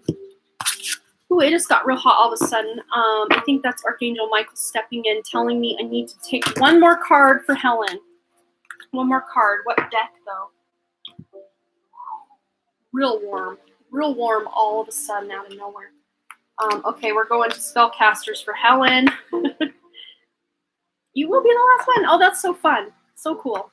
Last but not least is Claudia. Okay, so let's get one more card for Helen, because I was wrapping it up and Spirit's like, whoa, we're rushing in for one more. Hey, that's kind of funny. This kind of has similar color scheme. Can't really see the pink until you get up close, but yeah, wow. Kind of almost like a watercolory vibe to both of these. Interesting. Okay, what desperately needed to come through for Helen? Oh, they're really getting slidey and flighty. Woo, here it is. Okay, happiness. So this is just reminding you, don't worry about anything that just came through. There's nothing to worry about, but happiness. And look, you had that luck card. I think it was you, right? Did we just put that away? Yeah, luck. And look, good luck. So there's this double meaning of luck. Like wherever Jupiter's transiting, there's some major luck coming in for you. No, we have one more free question mosh pit coming up after. We've got a yes, no from Charlotte Lake. Did I leave it too late? Oh, no, she said it. She didn't post her question yet. So we got Charlotte Lake and then Claudia. I'm wrapping up Helen's reading right now. It's definitely that way. Okay, cool. Yeah, but just happiness. And there is transformation here with that butterfly. There's maybe even messages coming in from Spirit with this bird here. It's like a little yellow kind of canary looking bird. So maybe there is some signs or synchronicities coming up surrounding butterflies or canaries. Yellow, the color blue, they're both really standing out to me. And yellow would correspond with that solar plexus chakra. Blue would correspond with the throat chakra, even up into the third eye. All of that. So I hope that resonated for you, Helen. But good message. There's nothing to worry about. There's a lot of happiness coming in for both you and your mom, I feel. There may even be a time you can hang out with your mom or have a good conversation with your mom that brings up a lot of happiness, maybe good belly laughs, reminding each other of something funny that happened, or, you know, good times ahead. All right, you are so welcome, absolutely. So Charlotte, my dear, your yes, no, or one card is next. Go ahead and post your question.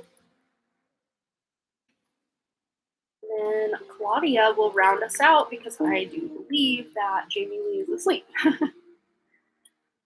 That will be what we've got going on for the rest of this. And then at the very end, our free question mosh pit for those hoping to get some guidance before we deck out today. But if you desperately need a guaranteed reading, you can always send a donation. I'll still honor it at this point. Absolutely. So Charlotte. All right, I'm going to take a drink of water. My throat's starting to go. That's why I'm wanting to wrap up soon. I could like stay here all day. I love hanging out with you guys, but sometimes I talk. It's been 3 hours, 7 minutes, 14 seconds now. My throat starts to kind of, get scratchy and cut in and out. Because think about it. I mean, just in my day-to-day operation, I rarely talk. I'll tell my kids, hey, pick that up, or hey, blah, blah, blah, or how was school? But, I'm not someone who just sits and talks. I listen a lot. So it's really weird for me when I'm just talk. It's almost like, though, good floodgates open when I'm hanging out with you guys. Or just a good friend, or, even when my husband comes home, we're like, oh yeah, blah, blah, this happened, this is fun, this is cool. I'll kind of open up then. But a lot of times I'm just kind of more in observer mode and just taking it all in. Okay, Charlotte Lake. Can Spirit confirm that I followed their guidance to the course and group I booked recently? Let's see. We're going to check out the pendulum, and I think I will also pull a card. This is my new one. My sister got me this for my birthday on Wednesday, and I've not used it yet, not even for a question for myself. I just kind of was letting it swing, and thought, wow, that's a thick daddy. Okay, will you work with us for Charlotte's question today? We get a yes. Oh, is this yes? Because some pendulums are built backwards. Is this a yes? Yeah. Can you show us no? Okay. It's turning to no, so that's going to be our no. Kind of a diagonal swing, but a lot of my swings for no are diagonal on my pendulums. Okay. So we work with us for Charlotte's question. Yes. Okay. Can Spirit confirm that I followed their guidance on the course and group I booked recently? So did she follow your guidance, Spirit? Yeah, that's a big yes. It's not trying to turn course at all. Yeah, I think you did. Let's just get one clarification, guidance, whatever wants to come out from the angel answers deck for Charlotte. Oh, you're going to see her in just a few minutes. That's cool. We're leaving the hub. Can Boston be ready? Wow, that was a long birthday party. Holy goodness. Yes, I will have to let my son know to be ready. Whoa, I thought that he had left hours ago. Maybe not hours, but okay. So yeah, listen to your intuition. But there is something better. I don't take this as, oh no, you made a mistake in booking this.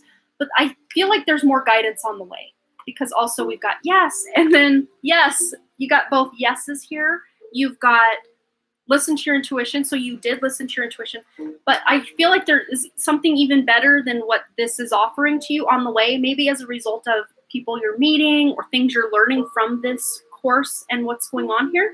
But it was a good move. You did the right thing. Awesome work. You followed your guidance and your spirit guidance and all that. That's cool, though, that you're going to visit her in just a few minutes. So maybe just make sure everything's going good with her. She just, I don't think it's anything serious. It's just maybe she's just had a bad day, or, even if she's one that can really hide that and just put on a happy face, yeah, just tell her you love her. I just booked Reiki. Thank you. Oh, that's so cool. Awesome. You're so welcome. Absolutely. All right. So up next, we've got Claudia, and then Jamie Lee if she wants to come back. Otherwise, we will wrap it up with free question Mosh Pit, because I don't see any more donations coming in. But while I wait for, oh no, Claudia's got her pick for her question. But real quick, I'm going to let my son know, hey, be ready. Daddy's on his way home. Put that down. I'll be right back. 1 second.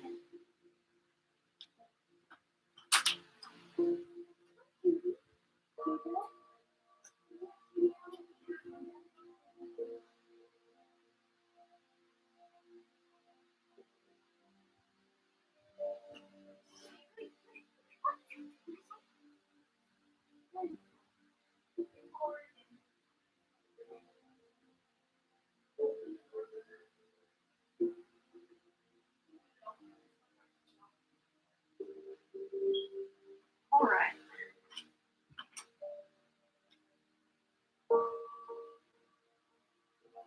Okay, here we go. All right, squeaky chair. Are there any people around me that I also know from a past life? Okay, so we'll kind of ask yes or no on that to start, and then we'll get some other guidance to see if maybe we can get clues as to who this person is. So you might have to kind of use your intuition as we go about this question, unless you had a specific person in mind, like, oh, is my friend so-and-so from a past life? We could tap into that. Okay, so are there any people around Claudia that she's also known in a past life? Yeah, absolutely. There's at least 2 people. But in the near future, there's going to be 2 more people coming in from a past life. Now, they're like, no, there's more than 2. There's 20. So they're like, there's 20 people currently in your life, people that you've met throughout your life. This could be past teachers, past classmates, people in your family. So there's at least 20 people in your life right now throughout the years that you've known. Maybe even people you haven't known or talked to since childhood. But at least 20 people from different past lives that are now in your life to work out new lessons or create new cool things in this life with. But there are 2 people. These feel like friend type energies, or real like-minded people you might meet at like work, or where there's a similar interest of some sort. This could be spiritual interests. This could be career interests, similar interests that you're going to meet soon. I don't think you know these 2 people yet, but in the near future, you're going to meet these 2 people. If they don't come together as like already pre-existing friends, it's like the 3 of you are kind of all meet kind of at the same time and become friends. kind of some vibe like that. But let's tap into, we'll go to the tarot and see if any of these people ring a bell. I'll just start seeing what comes up. Claudia, people from past life, anyone she knows. Okay, wow. So we've got the World card popping in here. So there could have been someone you met on a vacation, or if you had recently, not recently, but like at some point in your life, if you had moved like across country or from one country to another country, something where there's like either a trip or like a long distance move, like a permanent move, or even like a temporary trip, or where you visited family for extended amount of time and then went back home, something like that.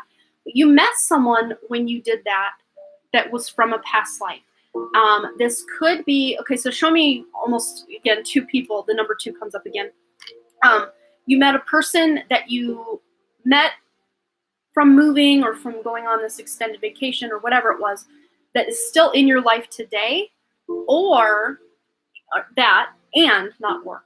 You did that. And then, and there's also someone you met on a trip or a move that you met then, but you haven't seen in years or in a long time, that you didn't see again after that. Like maybe you spent a whole summer knowing this person and you maybe think about them once in a while, but you haven't seen them in a long time, something like that. But there is someone you met when you moved or went on a trip that is still in your life, and it's a very prominent person in your life after you moved. Let's see. Oh, in Brighton, England, and in Seattle, Washington. I'm German though. Oh, cool. So yeah, you've been around. That's awesome. Let's see. Get one more card on this question. Anything else that wants to pop in? Any people this wants to highlight? Okay, 9 of Wands. So they're like, there's the athlete. So they're showing me. Let me move my head, my armrest back up. So I always call this my athlete card. So if you played sports as a younger person, or even if you're currently playing sports or on some sort of even academic team, could be like a math club or a chess club or something, maybe even sports like softball or tennis or something sports related, cheerleading, I don't know what, anything you've been involved in. But there's someone you met when you were involved in a sport or some sort of team that was from a past life. So I don't know if that resonates. And they were probably a fire sign, which would be Leo, Aries, or Sagittarius. Sun, moon, rising, prominent placements within that. But of course, we don't walk around knowing everybody's chart. Okay, volleyball. Oh, that's cool, because this almost looks like a volleyball net. Look at that in the middle. That's so interesting. So yeah, especially if you felt really kindred spirit or really close to someone on that volleyball team. There may even have been, again, 2 people that were friends, and all 3 of you were really close friends, both in volleyball and maybe out of volleyball. The 3 of you, now I'm getting chills. Yeah, that's a good confirmation. So you and 2 others on this team were all past life energy. So you knew each other in different lives and in this life. If Vincent is one of them, let's ask. Is Vincent one of them? Let's actually ask the pendulum. That's what I want to do. Okay, will you work with us for Claudia's question? Yes. Okay, was Vincent one of these past life people, or someone she knew from a past life and also knows in this life? I think so. It hasn't shifted from yes. So yes. And I don't know if Vincent was someone you met after you moved or after you went on a trip, something like that. That could also resonate that way for him as well. So I hope that resonated for you, Claudia. Cool. It's always kind of fun to uncover some hidden mysteries in our lives. I always say, and I probably couldn't do it on Facebook or YouTube, I think it would be cool one of these days if I ever do open a Patreon or just do some sort of like Zoom event or something where we just have you guys ask what kind of like world mysteries or unsolved cases, cold cases, unsolved mysteries, or just kind of like unknown history stuff, questions you guys wanted to ask at some point. I don't think we could really do that on YouTube because it'd be censored and shut down right quick. They'd either mess with the feed or tell me I had to delete it or something. I think that'd be so cool because I love that type of stuff. I love tapping into the hidden mysteries of life. But again, YouTube would not be the place if we wanted to speak freely. Even if I caveat it by saying allegedly for entertainment purposes only, they still, yeah. Censorship is real. 1984. We're living in 1984. Maybe even though the year 1984 is considered a trigger. I don't know. You gotta speak in code to really be heard these days. But I hope that resonated for you. Yes, you met him when you moved for university. Cool. Well, this is going to be the end of our live. So if you have a question that you would love answered for free, now is the time. Oh, no, Jamie Lee's here. No, you're okay. You're okay. So what we're going to do, Jamie Lee, I'm going to do the free question mosh pit, and then we'll wrap up with your reading. How does that sound? Sorry about that. My chat is very loud. Let's see, saying, can we sure Boston has a Switch and an iPad so the kids can hang out on the Switch and the iPad together. Okay. So we're going to do the free question mosh pit. So if you have a question you would like answered for free, now is the time. Go ahead and post that one time in the chat. And I'm going to let my son know something real quick. And then I will come back and intuitively select one of your questions. And then we will wrap up with Jamie Lee's question after that. And I just heard from Spirit, there's 2 people that need a question answered. So I will be selecting 2 free questions. And then we'll be wrapping up with Jamie Lee's question. But real quick, I'm going to go let my son know to do that, and then I will be right back. To select your questions. So I'll be right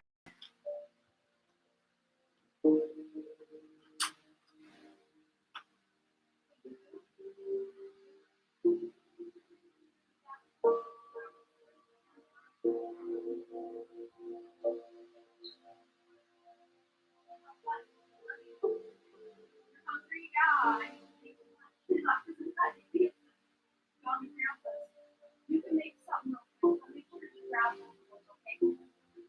Thank you. Okay, so 2 free mosh pit questions, and I guess they've already been posted or will be posted by the time I get here. So we'll just select 2 questions out of what's already here. Okay, let me fix what I messed up here on my deck. Okay. Awesome, Jamie Lee. So we'll do these 2 mosh pit questions, and then we'll do your question. How does that sound? And then I will sign off for the day. I'm glad you came back. I figured maybe you fell asleep or something, because I think you're on a different part of the world than I am. Time difference, that happens. No, I figured you may have fallen asleep, but again, divine timing is at play, so it ain't no worry. I'm gonna let my husband know that I did that, and we will get into these questions. Thumbs up. We'll let him know I got the memo. Okay. So here we go. So Maria Wood, your question has been selected. What are my gifts? Let's figure that out. And then they said, Nyasia, your question is next. So those are the 2 free question mosh pit questions that were selected this round. Normally we just select 1, but Spirit said there were 2 that desperately needed answered for people. So we're going to roll with what Spirit says. And then Jamie Lee, we will go ahead and wrap up with your question. So if you are hoping to get your question answered, maybe come over tomorrow during my next live, my 1 hour-ish only live, where I will be prioritizing the donations. This Saturday show, if you want questions answered, or at least a chance to get a question answered, Saturday is the best bet. That's the 1 day a week that I guarantee to take time to randomly select free questions. Sunday, we will sometimes take free questions if we run out of donations before I have to go. And same with the Wednesday show. If we have time left over before I have to go, we will select some free questions at that point as well. But for Maria Wood, woo, we're about to come up the hill. If you want to send them out, have them, what? What? Have them ready. I'm backing in. Okay. I will be right back to let him know to go outside. Okay. 1 second. Thank you.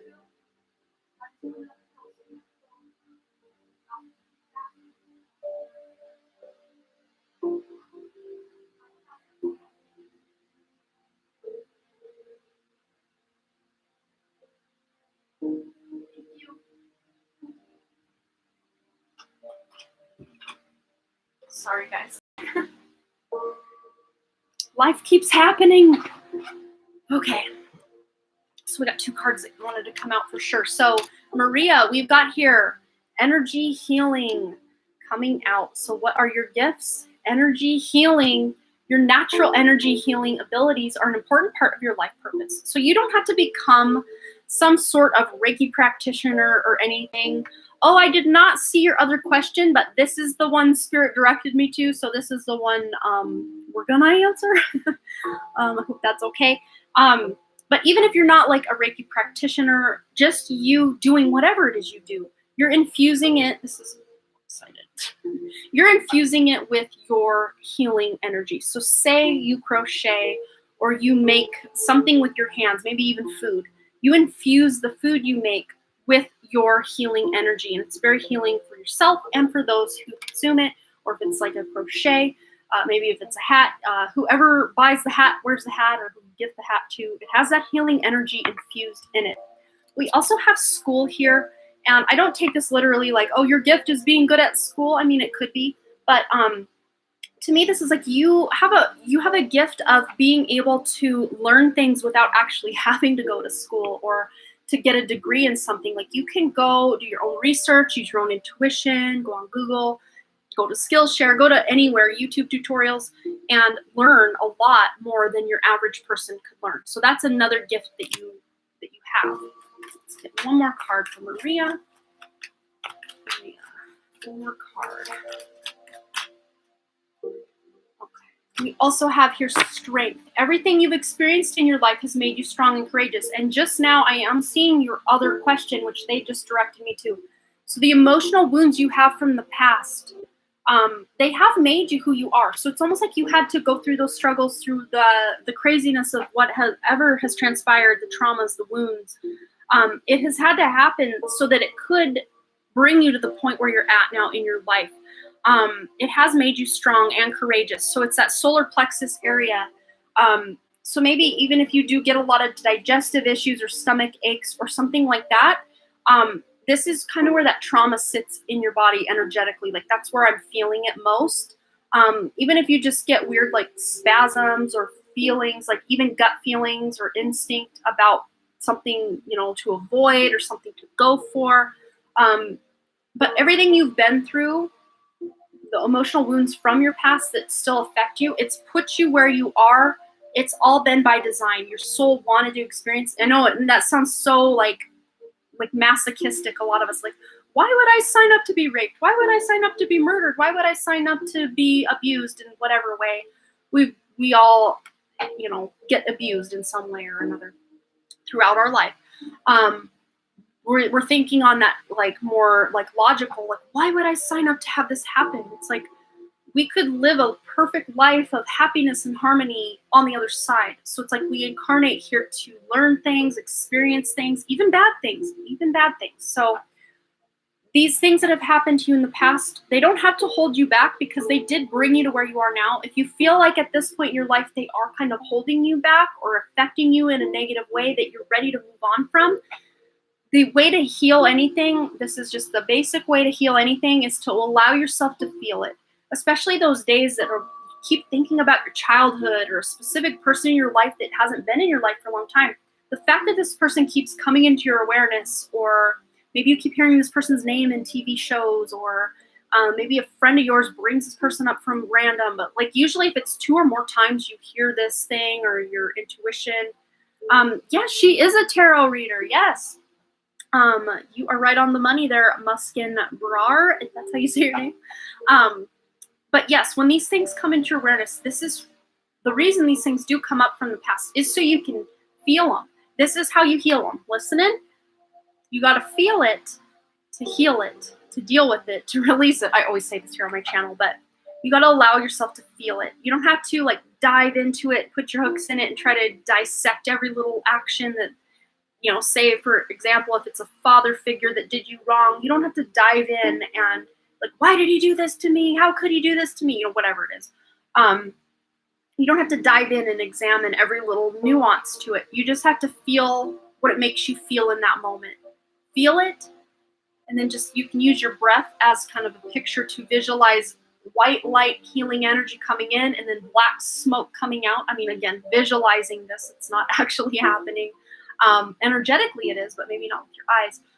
Just releasing it, or, you know, whatever kind of way you can picture something happening for you, envisioning it leaving your life if it's no longer serving you. And the fact that if something's not leaving your life, not leaving your life, not leaving your life, and you're desperate for it to leave your life, there's still lessons there if it's not leaving your life. So it sucks and it's hard, it's not fun, but the fact that if something is still in your awareness, it's because there's still more for you to learn from it, basically. So yes, your gifts that wanted to come out today, you've got energy healing in all sorts of capacities, and also you're really good at just teaching yourself things or learning things without having to actually go to school.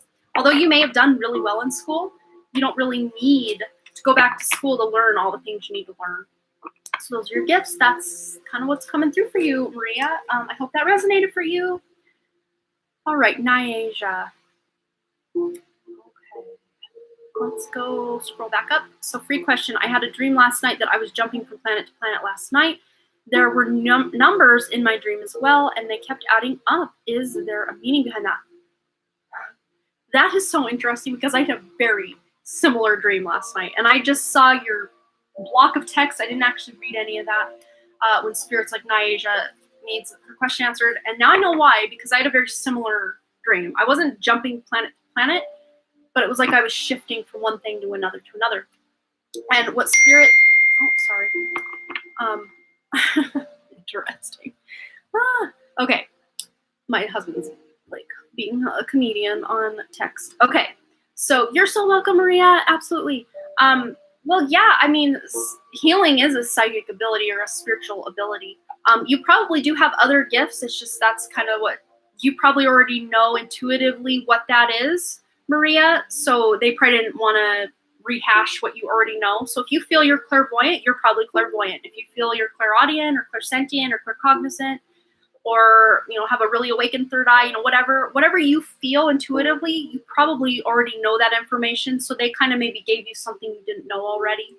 That's kind of how things work here. But a lot of times they do validate it as well. So maybe next time we can go more in depth with that for you. Absolutely.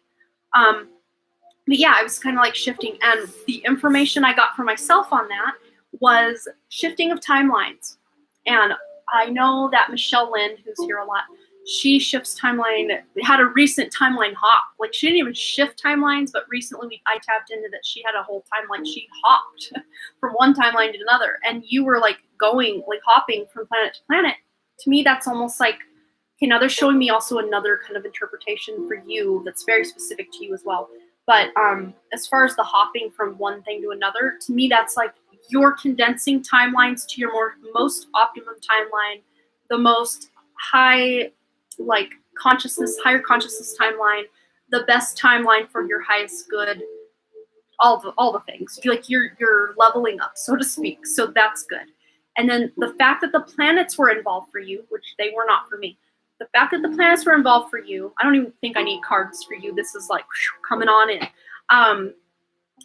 Is the fact that you are actually going through some sort of transit or alignment in your own personal chart that is calling for higher growth, higher evolvement, higher consciousness. So I don't know if you know much about your chart, or if you follow Vedic or Western astrology, whatever resonates for you, but there may be some heavy 12th house placements or transits going on right now, or aspects or oppositions or whatever, squares, quincunxes, whatever. Going to your 12th house, possibly going to your 9th house, possibly going to your 8th house, 3rd house. These are the 4 that are really lighting up for me in my mind. Or if you have a lot of planets in those houses, you don't know a lot about your chart. Okay, maybe this is just some homework that you can get some more guidance on that, Nyasia. But this feels really like transformational. I do want to actually grab one card just to see what comes out. This deck really speaks to you when I use it for you, so let's go right on in. Hello, Heaven Flower. I am doing so well. Thank you so much. We are finishing our very last free question of the live stream, and then I'm going to dive into Jamie Lee's question. And if you desperately, desperately want a guaranteed reading today before I sign out, you can always send a donation. And all of your lovely donations do go to help my mom, whose house burned down in July of 2019. She's still living in the little camper, and I'm doing everything I can to get her out of that camper. So every dime you guys donate to me goes directly to help her do that. So thank you so much. If you're here for a free question, your next Saturday coming early is probably your best bet. And trying to get in on those free question mosh pits, as I call them. Otherwise, you can donate for guaranteed reading or take your chances. Tomorrow, I will be live again at 10 a.m. Mountain Time, maybe 11 a.m. Mountain Time, depending when my family goes out, because I'm going out to my in-laws for a birthday celebration. So I'm kind of taking the rest of the day off to do self-care and hang out with family and all that. But if I run out of donations real early in that live stream, I will then take free questions. That's kind of how it goes around here. And then Wednesday, I will be live definitely at 10 a.m. Mountain Time on Wednesday. Same thing applies as like the Sunday show. Okay. So for Nyasia, what is this going on? Or what does Nyasia need to know?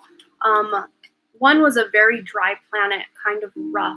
Okay, so hot, dry planets. Well, I'm hearing Saturn, which is not hot, but it's dry, very dry, and also Mars. So maybe Mars and Saturn, wherever Mars is transiting, wherever Saturn's transiting, and then wherever your Mars and Saturn are placed in your chart.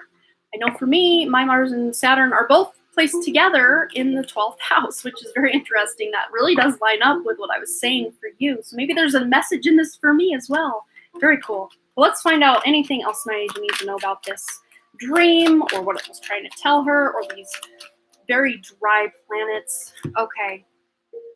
We have here, examine your personal interactions. So determine whether you're someone who's giving to others, but who feels unnoticed or unappreciated. If this applies to you, it may be because you have a private agenda to seek love that's built into your motivation to be of service. Your goal, to examine whether your interactions with others leave you empowered or disempowered. But Mars especially, if you're kind of putting this with what this card is representing, personal interactions with people, Mars can sometimes be a little abrasive, a little aggressive. It's that like athlete, that warrior. That's what Mars represents. Maybe speaking without thinking, kind of Aries energy. I'm an Aries sun per Vedic, so I can say that. But I've really, like, I think not mastered that. Like, I ain't no master in anything, but I've really been conscious of just speaking before I think. I really want to observe, think, really feel it before I say something a lot of times in my personal life. But Mars sometimes will just speak without thinking and hurt everyone's feelings and doesn't give a ish about it. So be careful of that. I think maybe that's what that might be trying to say. And Saturn, especially to Mars, also could represent brothers or male friends. That's what the planet Mars will represent as far as people. And Saturn represents old people, really elderly people, or people older than you, but especially elderly people, especially elderly men. Calling me out, I see. Yeah, that tends to happen here, but we're here for it, right? We want to become better versions of who we know we are on a soul level, so we'll take it. We'll take it as it comes, right, guys? All right, so I hope that resonated for you, Nyasia. Brought you a little bit of guidance. All right, so Jamie Lee, my dear, go ahead and post your question, and we'll get into it. And unless you send whoever you are out there that desperately needs a question answered today, if you send a donation, I can definitely take care of you today. Otherwise, I've kind of hit my cap on free questions given out today. I think I've done about 6 or 7 free questions throughout the live, and I'm kind of at the end of that. But if you want a guaranteed reading, you can always send a donation. Donation. Jamie Lee, may I ask about MQ's feelings and actions toward me in the month of May, please? We started speaking more. I think it's going somewhere. Ooh. Cool. So let's check in with the love and relationship affirmators for Jamie Lee and MQ. Awesome. What are MQ's feelings and actions toward Jamie Lee in the month of May? started speaking more, and I think it's going somewhere. Okay, wow. So he definitely wants to step into some more commitment with you, or at least get closer to you to where he feels like there's this loyalty being exchanged between the two of you. So at the very least, he wants to become closer to you as a friend, but you could branch that out. Ha, trees, no pun intended. Branch that out a little bit more, like romantically loyal to you as well. I'm there for the people I care about in whatever way they need me. Ride to the airport, no problem. Bail you out of jail, you bet. Go see your band again? Maybe. The point is, when I stand with them, I know I'm part of something special, and to be honest, it doesn't suck to look around and remember they're standing with me too. So he may have helped you out, or maybe you've helped him out recently, and it's kind of strengthened your bond. Like, wow, this person's really looking out for me. Either you've done that for him, or he's done that for you, or maybe this is coming up. This feels very close. Either this just happened, will happen very soon, or just very soon, within this week. There's someone helping someone out. Either you're helping MQ or MQ's helping you. Let's get one more about that, and then we'll go over to the other deck as well about intentions. So what else? MQ's intentions and feelings. My best self. So he's trying to put his best foot forward and really kind of puff his chest up and kind of brag about himself a little bit, kind of really showing you his best self. That helped me and still helping me at work since I joined recently. Cool. But here, my best self. I trust that when I'm doing what's best for me and being the happiest version of myself, the right sorts of relationships will appear in my life. And that feels to me like MQ. You really knowing your worth and letting certain Kenneth energies kind of go to the wayside has really made a front row stage or a center stage spot or front row seat spot for MQ to kind of finally come into your energy, if that makes sense. So that means I can let go of all my worries about the future, knowing that my only job is to be happy in this moment, while simultaneously attaining a cosmic level of enlightened awareness and total psychological self-actualization. These are hilarious cards. But yes, you clearing your energy and just knowing your worth so much more has really allowed that kind of, again, like ushering in of MQ, because MQ has a good heart and would want to treat you as such, where maybe that other energy didn't really want to put you first. It was just kind of more in a selfish tone. But let's go ahead and figure out intentions toward you from the relationship, romance angels. Help me, and it's still helping me at work. I love that. That's just the coolest. There's a lot of chemistry here. Look at that. There's a strong magnetic attraction here. And then just on the back of the deck, whoa, that really flew. So maybe these are important. I don't know. We'll take it. We've got here engagement. Again, this doesn't have to be like him proposing next week or anything, but your love life is ascending to a higher level of commitment.